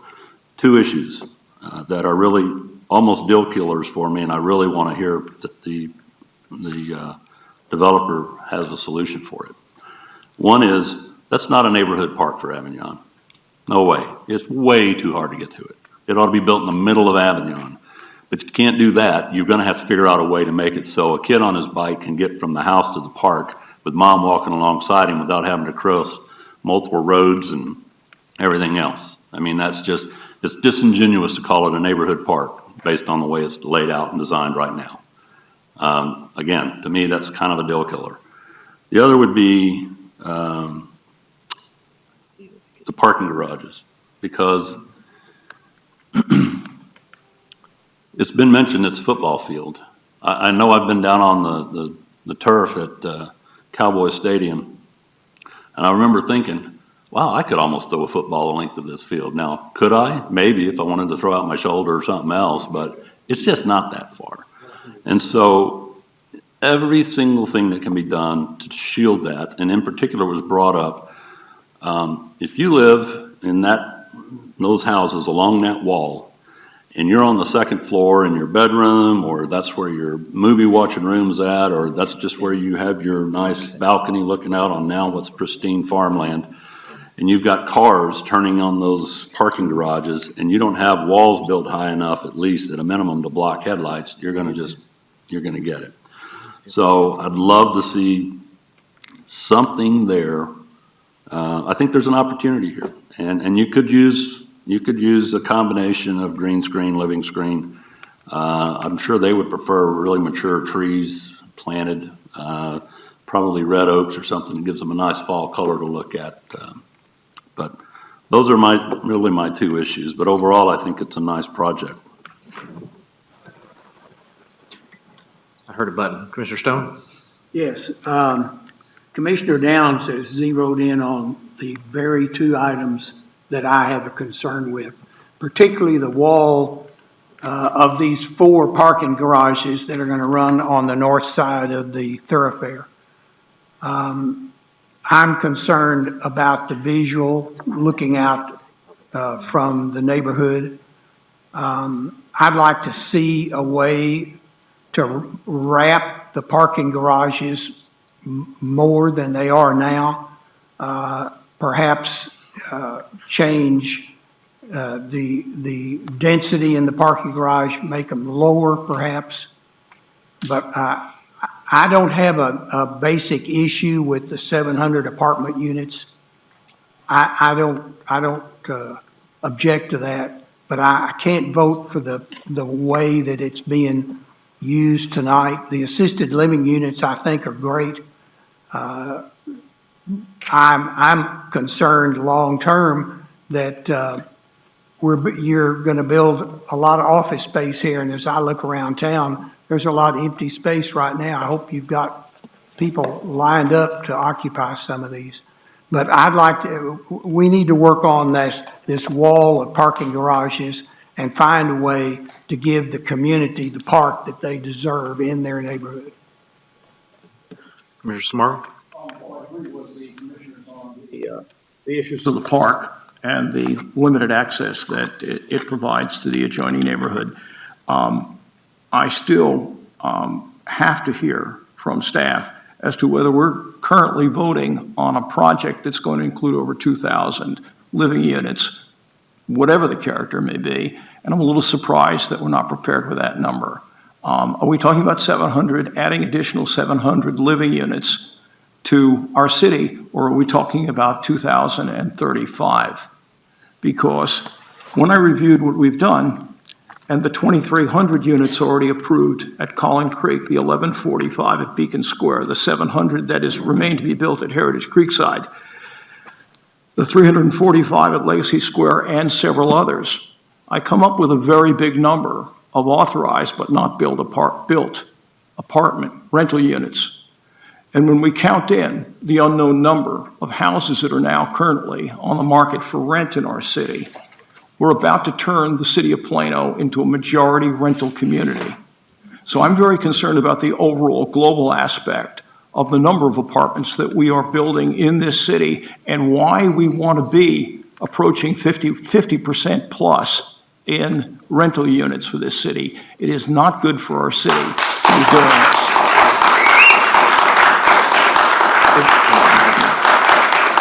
If you could please hold your applause so we can conduct our discussion in our meeting, we certainly would appreciate it. Okay, listen, that's just the way I feel about the way our city is growing, and people are talking about suburban character and urbanization. This is a wonderful location for development. Major streets, right in the heart of the northwest portion of the city that's growing, certainly growing. It's going to be an important area for the future.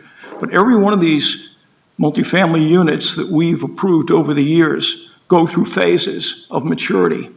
And in my own neighborhood, the apartments that were built around Plano Senior High School at a time when there was flight out of the city of Dallas, they're now 20 and 30 years old. And they are not commanding $1.70 to $1.90 in rents, which is the current market value on new housing in rental. Their rent rolls have been decimated by not being the newest and the best and the brightest. We have to think about what this project is going to look like in 20 years and everything we do. Not what's going on in the wake of COVID, but what 20 years is going to look like in our city. So I wish we had a number on the total number of units we're about to vote on, but I'm concerned with the density in our city as well. Okay. I can give you a total number of units. Currently, the request is for 700 units for the district for multifamily. There currently are allowances within the area of the zoning request for 180 units. So that nets out to a difference of 520 multifamily units. It's also an additional 90 townhouses that would not be allowed previously. All the retirement housing is allowed by right today, so that's not a change. So those are the numbers. Any other comments? Commissioner Horn? Yeah, I've heard arguments back and forth. And I also heard people reference the new comprehensive plan that we are almost 99% finished with, which we hope to bring out to public comment. This August group here spent considerable time and effort on supporting and helping and working with the comprehensive plan review plan committee to get us to 99%. So we will be having public forum soon on that. But that being said, part of that plan is looking at Plano 2050. And in my opinion, this piece of property has sat vacant since I moved here in '79, living in those apartments on Independence and Park. And it was soccer fields all around us. I see this as being, with the way that the developers brought it forward, as being something that the city could be proud of. It's a step forward in meeting the Plano 2050 requirements. You would have the farm to market area. We would have offices. We would be able to live, work, and play there. And some of us might be able to move into assisted living there, okay? So I see this as a right step in a right spot that is suited to meet the demands of the city of Plano. With regards to the park, okay, that is something that you would have to work out with the Parks and Rec Commission. It is also, you would have to work out with your private property owners on your HOA, if you will, if you wanted to open a wall to the northwest corner, if you will, to get access to that park. Again, that is something you would work with Parks and Rec, and they put it on their agenda to do that. It's not within this group here to tell you how to get to that park, okay? So when I look at what we're seeing here, this meets Plano 2050. It's a new concept for live, work, and play. It provides some housing, some assisted living. It meets the needs of the city of Plano, okay?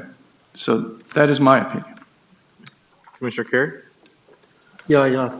I think, first of all, the developer, I know, would build a quality project here, and there's a lot of good work that's gone in here. There's some great elements to it.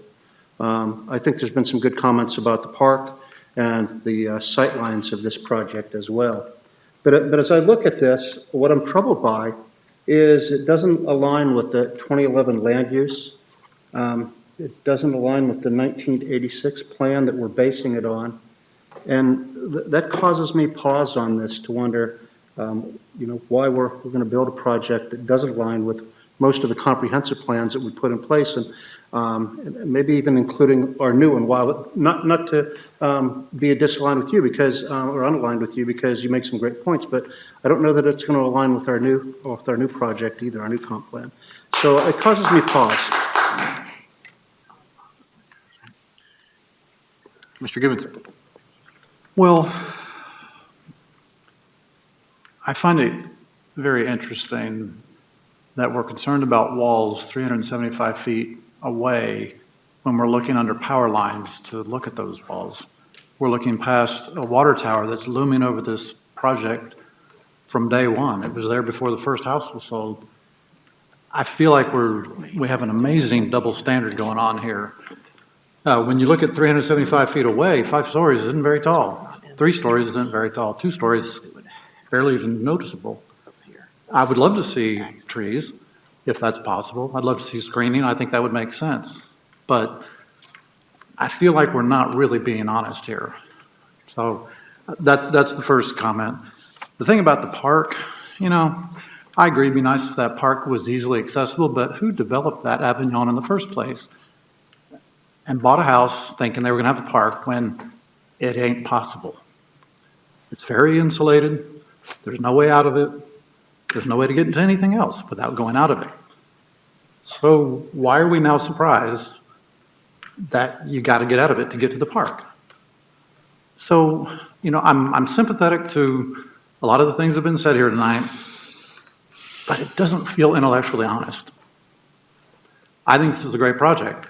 It's something that, having lived in Plano a long time, I'd love to see. I think we're also missing the fact that the people that have lived here longer than anybody are a partner in this. And they're going to be a long-time owner for many, many, many more decades. So, I don't know. I'm totally behind this. Yeah, we can make tweaks to make it better. But let's be honest. Let's not use misinformation. Let's not pretend like things aren't there that really are. Thank you. I echo a lot of the comments that I've heard tonight from the commission. But one of the most important thing I heard tonight was from the developer when he said, we're amenable to changes. And that's important. That's why I don't know if tonight is the night that we need to vote on this definitively. I think we need to discuss what those changes can be and have some compromises. I think I'm hearing everybody, and including myself, have concerns about 4 parking garages facing Avignon being a football field away without knowing what the screening is going to be, other than some screens on the garage itself. I would like to know what kind of landscaping, what height requirement is going to go in there to provide a buffer. Could the parking garages be redesigned to where the building is a wraparound the parking garages so that you don't see parking garages from the neighborhood to the south? I also have questions about the multifamily. I'm not opposed to some multifamily in that area, but does it need to be 2 350-unit buildings? Could it be maybe 2 250-unit buildings? Would that be enough for the project? Would it be economically feasible to reduce the amount of the multifamily units and perhaps reduce a story on the units as well, so that it's not such a tall view out of the existing neighborhood? So I think, and obviously the park issue, but I think having seen the maps and what is owned by whom, it is going to be next to impossible to get direct access from Avignon to the park based on the ownership of the area right next to the neighborhood. So I have more questions than answers. And I would like to work some more with the developer to address many of the issues that we've heard tonight, at least the genuine issues that we've heard tonight. Because I think it's a beautiful project. I think it makes a lot of sense for where it is located with the Haggard farm and the tradition of that family and farming in the city of Plano. And I love the project overall. I just have some concerns with some elements and some potential redesign to address the concerns. And it also spoke to me when we saw the map of the Avignon district, and we saw a lot more red than we were told there was, a lot more. And I think that needs to be considered, and I think some more work needs to be done to address some of these issues so that we can have a compromise project that the city can be proud of and that we know that everybody's put their 2 cents in. Commissioner Downs. Is it possible to approve the zoning and then make the change discussions around the concept piece? Because those are 2 separate items. We have to vote on them as 2 separate items. And certain things belong in a zoning stipulation, other things belong in a concept plan discussion. So that's, I guess, a question for staff. Is the unit count part of the zoning requirement? Yes. The unit count's part of the zoning requirement. I think the access to the park, unless the park location is changing, the access is something that we can work on the plan level. The parking garage screening, everything is stronger at zoning. You have a better knowledge of what you're getting. So, I mean, you can approve it now. It's just you have a lesser negotiating position at the concept plan timeframe. So what would the turnaround time be on, we'll table it till next meeting? Would that be enough time? I don't know. I don't want to speak for the applicant. My concern was that's a lot of work in a 2-week time frame, because you might even look at something totally switching, moving the hotel and switching the hotel to multifamily. Well, but we've seen changes like that brought forward. Look at the Collin Creek Mall. How many times have they brought forth changes in there that we've had to consider? Ask us in So about 10 that's- minutes for the next one. Right, so that's why I'm, Yeah. I don't want to kick the can down the road Too just far. to kick the can down No. the road. What is the applicant's thoughts on that? On a time frame, if we wanted to see some changes, how much time you guys would need to do that? I mean, as I mentioned, we're willing to have these conversations. What I'd say, I don't remember the exact date, so forgive me, you might know. I mean, I believe we submitted our first plan fourth quarter last year, so we're almost a year in as we stand here today. There's been a lot of conversations, a lot of staff meetings, a lot of neighborhood presentations. At some point, we feel like we're putting forth a good faith effort to try to get something done. So I guess my only concern would be narrowing down to actionable requests that help us to facilitate additional, consensus. It's unfeasible for us at this point to start over. Right. And that would be I don't my think anybody's concern. asking you to do that, but I think you've heard a lot of different ideas that perhaps you guys could look at and incorporate. And so my feeling is I don't want to rush you on this, but I also don't want to stall this out too late. So is 2 weeks too short? Is 60 days too long? I mean, you tell us what you think. I mean, I'd have to check with my team, to be honest, and follow up with you. I mean, I would say 2 weeks to collect a series of conversations to know what we need to do to achieve a good outcome is probably reasonable. What level of drawing changes that requires is something I can't answer at this point because I don't know what I'm being asked to do. Okay. And so, again, to my earlier point, we have what we feel is a phenomenal plan that already balances competing interests. And if there were, as an example, the location of the park came from Ron Smith at the Parks Department. He's the one who said, this is where I want it to be. Now, I'm not putting him on the spot, and if it's not the right place, we need to talk about it. We're open to talking about it. But the reason it's there is because we already had several meetings with him multiple times, trying it here, looking at it there. What about this? What about that? Got feedback from him, put it into our business plan, sat down with the Hager family, got them to agree to it, and now you see it on the concept plan where you see it. So these things were not done flippantly, even as I sit here today. And so, if the city parks department is saying this is where we want it, the Haggers are saying this is where they want it. As you heard from Mr. Levine tonight, the Avignon HOA, not exclusively or entirely, but in large part does support that parks location.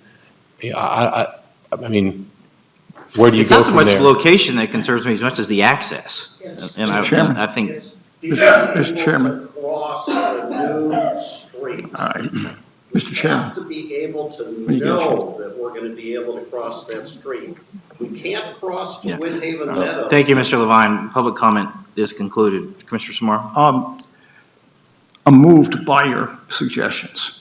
And I think that it's appropriate that we table this measure, and I'd like to make a motion that we table this measure for the next 4 weeks, and we allow the plan to address some of the questions that were raised. Could we please have a meeting without being interrupted by a pause? Thank you. No, I don't think. I will, Mr. Second that motion, thank you. What was the date of your suggestion? I provided 4 weeks, and certainly I did that. So, October 18th. October 18th, that would make it October 18th, Yes, sir. or October 18th meeting. All right, we have a motion to table to October 18th. Second. I believe, Mr. Gibbons, did you second the motion originally? And a second by Commissioner Gibbons. So I'm going to ask you, please cast your vote on the motion to table to our October 18th meeting.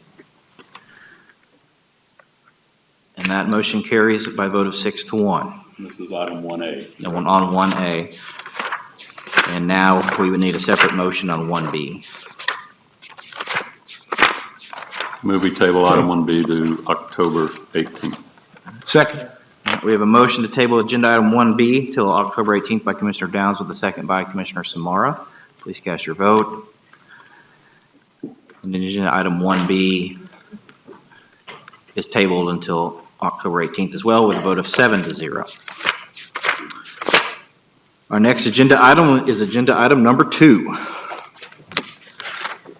Agenda item number 2, public hearing, zoning case 2021-023. Request to rezone 8.2 acres located 600 feet north of Windhaven Parkway and 820 feet west of Spring Creek Parkway from planned development 243 retail general office to general office. Zone Plan Development 243 Retail/General Office. Applicant is Forefront Living Plano Incorporated. Good evening, Commission. This is a request for rezoning for a portion of Plan Development 243. It is related somewhat to your previous case. The applicant is requesting to rezone this property really to clarify their zoning due to a non-conforming situation that would occur if zoning case 2020-032 was approved. Since you tabled the previous case, we'll also recommend to table this case to the October 18th meeting. Be glad to answer any questions. I believe the applicant is available as well. Okay. Thank you, Eric. Does anyone have any technical questions for staff on this? No? All right. Thank you. I will open the public hearing. Does the applicant wish to address the commission? Yes, we have, I believe, David Martin. Good evening, Mr. Chair and Commissioners. David Martin, 2728 North Harwood Street in Dallas on behalf of the applicant, and we're in agreement with the staff recommendation to hold the case until October 18. This request is entirely contingent on the outcome of item 1A, so we would respectfully request that it be held to October 18 as well. Thank you. Happy to answer questions. Thank you. Any questions for the applicant? No? Thank you. Do we have any speaker cards on item 2? We do. We have 4 speakers registered. The first is Colleen Aguilar Epstein. And if we can have Jim Delavoo and Michael Egan and Olita Phillips ready to go after.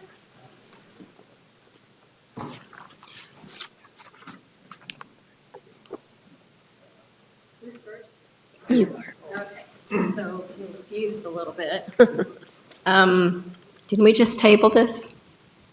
I'm confused. You still are available There's still to speak public on comment it. allowed. Even though we're tabled it? This item is not tabled yet. It's not been voted on, okay. Okay, well, I guess I'd just like to speak about the difference between what is possible to be zoned versus what is being presented to be zoned. Again, we're talking about legal here. If something is legally allowable to be zoned at a certain level, you all need to know what that level is. And you should make your consideration based on what you are legally allowing them to build versus what they're presenting you with a concept plan for. The concept plan has been less than transparent up till now. The numbers, they don't add up. So I would just ask that you would get very specific numbers when you do finally decide this case. I hope that, as Mr. Samara has stated, that staff come up with an explanation for what the total number for all of the tracks 1, 2, 3, and 4, plus the area in purple, which I believe already has been approved for high density also. Thank you.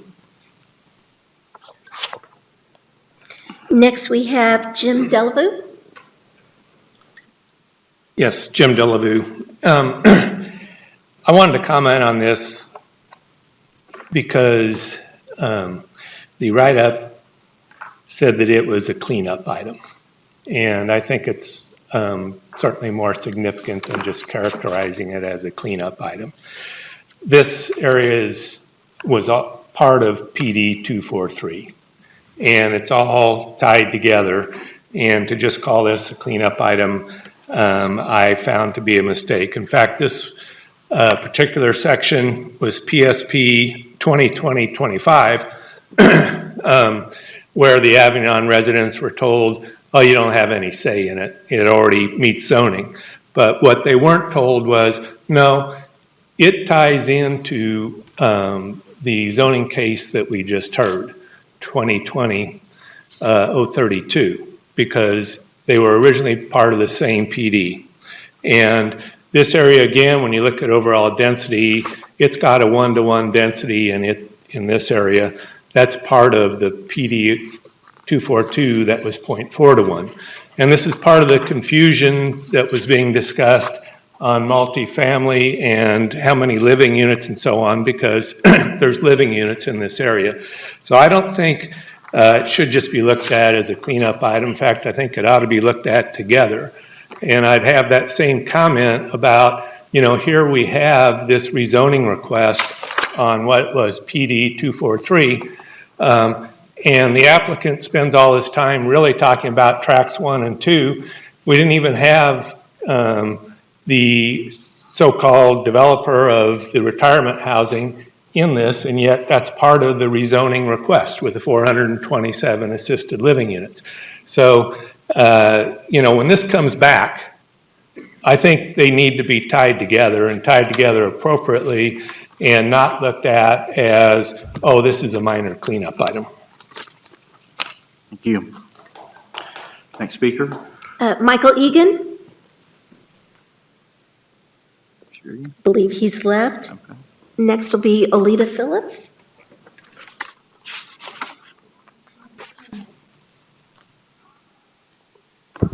I would just like to know, when you all look at this again, what are the percentages? It sounds like maybe there are a greater percentage when you tie it all together in all 4 zones, as one of your members referred to, that there are more residential dwellings there than was first proposed. And that's the main problem, I think, because that would make so much more density for Plano. And you say that there's already been a traffic study done and other studies such as that would concern all of us in Plano, all the citizens of Plano, but I think that different details like that need to be looked at more closely, as your chair proposed, and so I'm very glad that you all are going to table it, and I think things like that we should get more information on that. I don't know, but it seems to me that the percentages might be something like 78 to 22. That may be totally off, but something like that would be in the neighborhood of at this point, which we're not happy with, on residential dwellings included. Maybe we could just eliminate all apartments built there, maybe homes in different categories, but not apartments in a development like this, which does have some nice aspects to it. So that's the main thing I'm wondering right now. Thank you. Do you have any additional speakers? We do not. Along with the registered speakers, we had 2 that wanted to show support, and we had a total of 7 who were in opposition. Okay. All right, with that then, I will close the public hearing. Was there a chance for rebuttal or to address some of those? Do you think you need a rebuttal with the table request, Well, or? maybe just a quick comment. Okay, Is that okay? briefly. Thanks. Thank you. Yeah, just to clear up any potential confusion out there. Yeah, so this is a separate zoning request from the item that we just heard. This zoning request is for 8 acres. That was not included in the original zoning request. And this is not a request for any new development. This is just to maintain consistency with development that's already been approved through preliminary site plan. And it is contingent on item 1A. So we're happy with being held until October 18th. Thank you. Thanks. All right, now I will close the public hearing and confine comments and discussion to commission and staff. Move we table item 2 till October 18th. All right, we have a motion to table to October 18th by Commissioner Downs with a second by Commissioner Samara, I believe. Please cast your vote. And agenda item number 2 is tabled by a vote of 7-0. Agenda item number 3, please.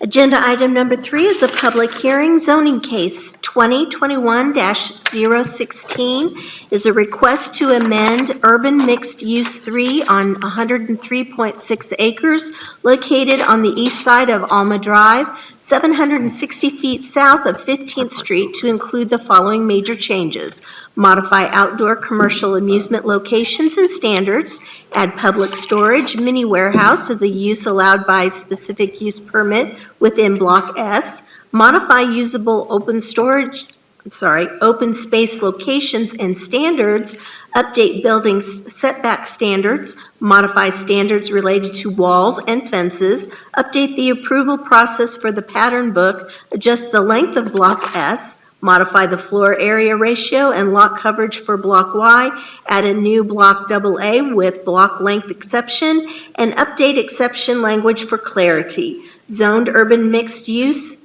3, applicant is CCM 48M LLC and VN Fund 1 LLC. Thank you. The applicant is proposing to modify the development plan and certain exceptions to refine a variety of development conditions.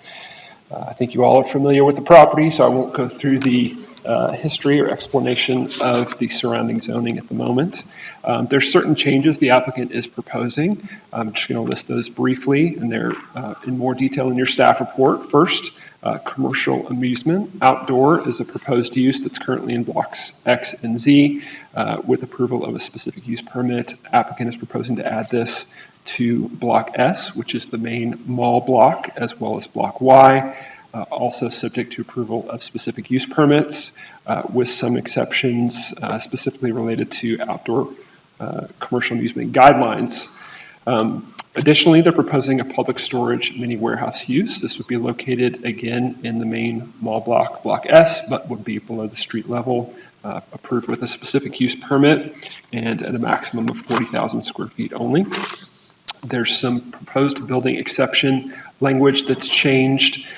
The recommendation from the request from the applicant is for this change, since it's adjacent to major streets, there's requirement for wider sidewalks that impact the building form, but this request is consistent with typical urban mixed-use standards. Additionally, there's a proposal to update the open space. There's a reduction of an acre of public open space on the plan. That's due to some changes to street alignments, as well as building changes, and some additional proposed development within Block Y. Overall, the proposed development is 8.4% for public open space. There's additional private open spaces throughout the development, and this threshold is still within the 5 to 10% threshold mandated by the Urban Mixed Use District. A couple other changes. There's a new block, AA, that's being added that's related to a financing situation. It's really a street block. Some changes to the walls and fences language in the district.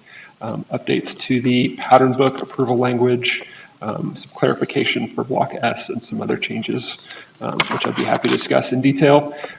This item was reviewed with the comprehensive plan related to the uses proposed regarding outdoor commercial amusement, mini warehouse. Those are in conformance with the comprehensive plan, and staff recommends approval as noted. In your report, we received 2 letters from within proximity to the development, one in support, one in opposition. Total of 5 responses, 4 were unique and 1 was duplicate. Be glad to answer any questions. The applicant's also here to answer questions. Thank you, Eric. Any technical questions for staff? Commissioner Horn? Yes, we've been through this project, it seems like forever. And one of the big selling points when we finally got citizen input was the open space. And now we're reducing that open space by a full percentage point. And I see the reasonings. They're coming back saying they increased the size of the building. Well, that sort of almost gives the developer a black eye, that you're taking away some free space just to increase the size of the building. Is that something that he feels like he has to increase the size of the building, therefore reduce the size of space? I mean, you got a half acre on one parcel, and it's a total full acre that you're removing. I'm having trouble with that. Sure, I think that's a good question for the applicant to respond to. Any other technical questions for staff? Mr. Downs? The approval of car wash as a use, I'm assuming that's really talking about one of those on-site places where they come and they set up and they'll wash your car inside. We're not talking about a drive-through car wash or anything like that, right? Correct. I think there's specific language. Yeah, okay. You're challenging me now about that. Yeah, But I that's think all we right. talked about it in Something the that would context occur of inside in a the parking garage. I think the reason, and that's what I assumed it was, and I was looking for more detail on it, didn't see it, but since we just had a discussion about a car wash last time, I thought I would ask to be sure, so thank you. Because what I envision is, like you said, a service that washes your car in a parking It's a garage. valet Yeah, type. A detailer. Yes, it's in It the does say use limited permit to parking table. garage, yeah, Yes, only. it says limited to the parking garage only. So, See, we see how smart we are? We just made that assumption, and there it is. Any other questions for staff? Commissioner Stone? One quick one. Eric, on the block X and Z, it's noted minimum 10-story in both of them. Refresh my memory, what's the maximum that they can build on those two tracks?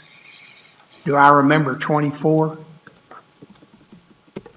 That's a good question. I don't remember offhand, but I can look that up. Okay. Thank you. Renee, do you have that?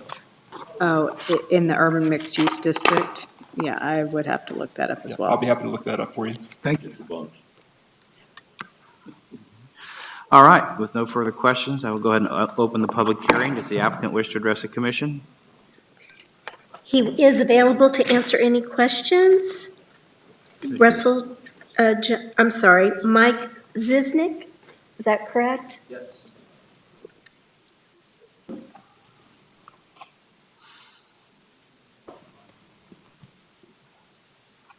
Good evening. My name is Michael Zizik.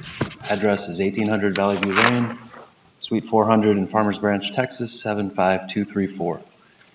The architect of record on the project, and I've worked closely with Eric and Christina and the team to be a part of most of the changes. So I took a few notes as Eric was presenting, so I can address them as we get in here, but everything, for the most part, has just been clarifying what we've worked with the city over the last 6 months to bring to more of a clear vision. And unfortunately, with this process for UNU, we have to come back every time we do anything, for the most part. So apologize for continuing to bring this forward. So to go through the parks, what we did was we brought our acreages back to our original overall number for a few reasons. One, it clarifies the parks that are actually being dedicated as city parkland. So that is now consistent with what's in the development plan. Block Q2 was formerly the JCPenney parking lot site.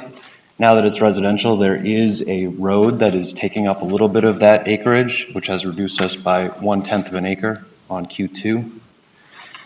For Block R, this was an error on my team's part and the civil engineer. It was miscalculated previously, so the reduction of half an acre in our table is actually just a number clarification. Nothing has changed with regard to actual size on the map.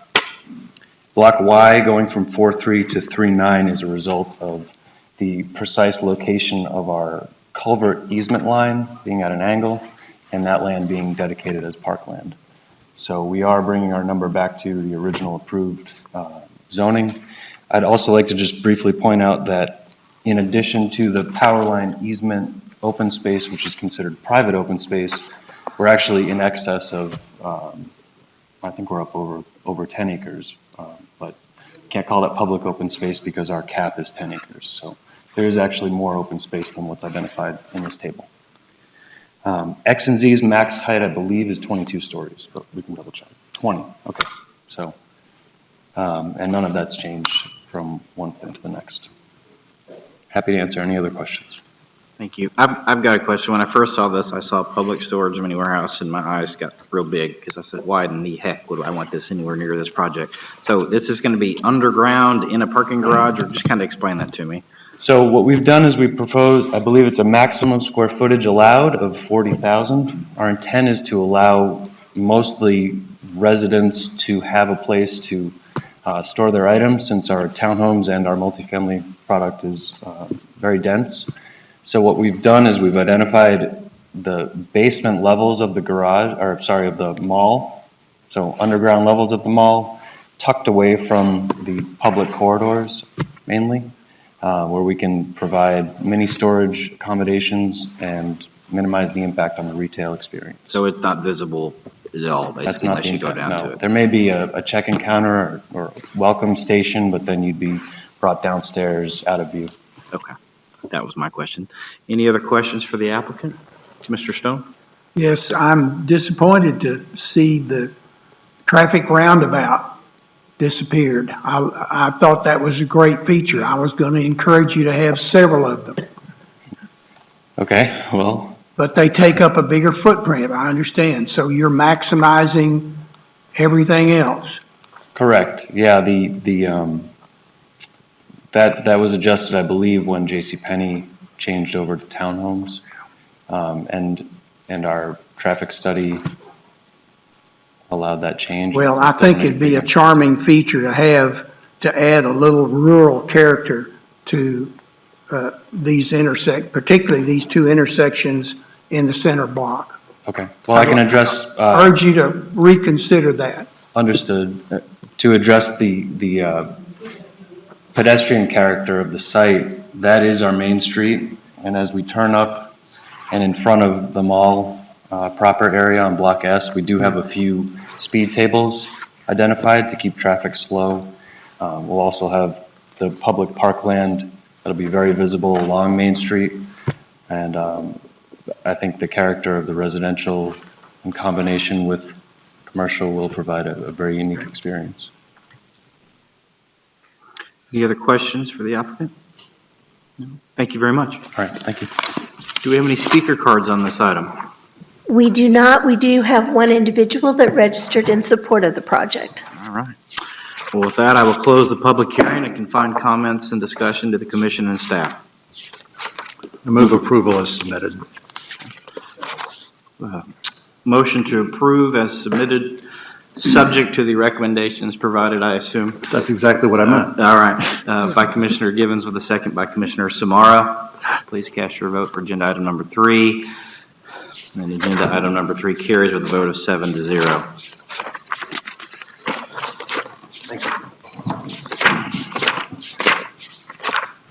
Non-public hearing items. The presiding officer will permit public comment for items on the agenda not posted for a public hearing. The presiding officer will establish time limits based upon the number of speaker requests, length of the agenda, and to ensure meeting efficiency, and may include a cumulative time limit. Speakers will be called and the order cards are received until the cumulative time is exhausted.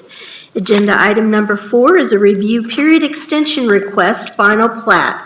Acres of Sunshine Edition, Block A, Lot 3. Review period extension request for medical office on one lot on 2.0 acres located on the west side of the the Dallas North Tollway, 635 feet north of Windhaven Parkway. Zoned regional employment and located within the Dallas North Tollway Overlay District. Applicant is R2D2 and C3PO LLC. Wow. Good evening, everyone. My name is Katja Copeland, and I'm the senior planner with the Planning Department.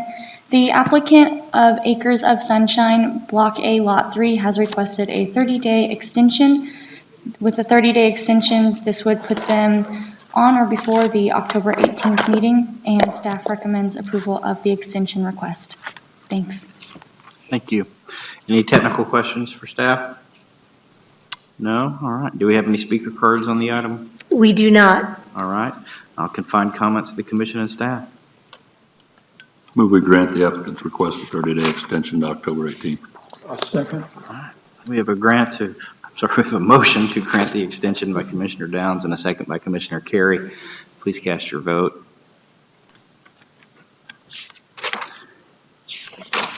And the request for an extension of agenda item number 4 carries a vote of 7-0. Agenda item number 5, please. Agenda item number 5, again, is a review period extension request. Revised site plan, Tradition Trail Industrial Park Edition, Block 1, Lot 2. Review period extension request for warehouse, major vehicle repair, and used vehicle dealer on one lot on 3.9 acres located at the southwest corner of Tradition Trail and Fulcrum Road, Zone Plan Development 131, Light Industrial 1, and located within the 190 Tollway Plano Parkway Overlay District. Applicant is Tradition Business Park LLC. Good evening, Melissa Spriegel, Senior Planner with the Planning Department. The applicant for the subject property is requesting a 30-day extension to the review period to continue to refine their submittal. If extended, the item must be placed on the agenda or withdrawn by the October 18th, 2021 Planning and Zoning Commission meeting. Staff is recommending the commission grant the applicant's request for the 30-day extension, and I can answer any questions. Thank you. Any questions for staff on this item? Thank you very much. Do we have any speaker cards on the item? No, we do not. All right, with that, I will confine comments and discussion of the commission and staff. Make a motion that we approve the applicant's request for a 30-day extension. All right, we have a motion to approve the extension request by Commissioner Horn with a second by Commissioner Stone. Please cast your vote. And the request for an extension on agenda item number 7 carries with a vote, agenda item number 5 carries with a vote of 7-0. Any other items on tonight's agenda? No, there are not. All right. I want to thank the commission for everybody's time and thoughts tonight. We all knew this would be a long meeting, and I felt like there's some really good comments and discussion on what's a very important piece, large piece left in the city of Plano, and I'm anxious to see what we see in a month's time and some revisions. So with that, we are adjourned at 9:41.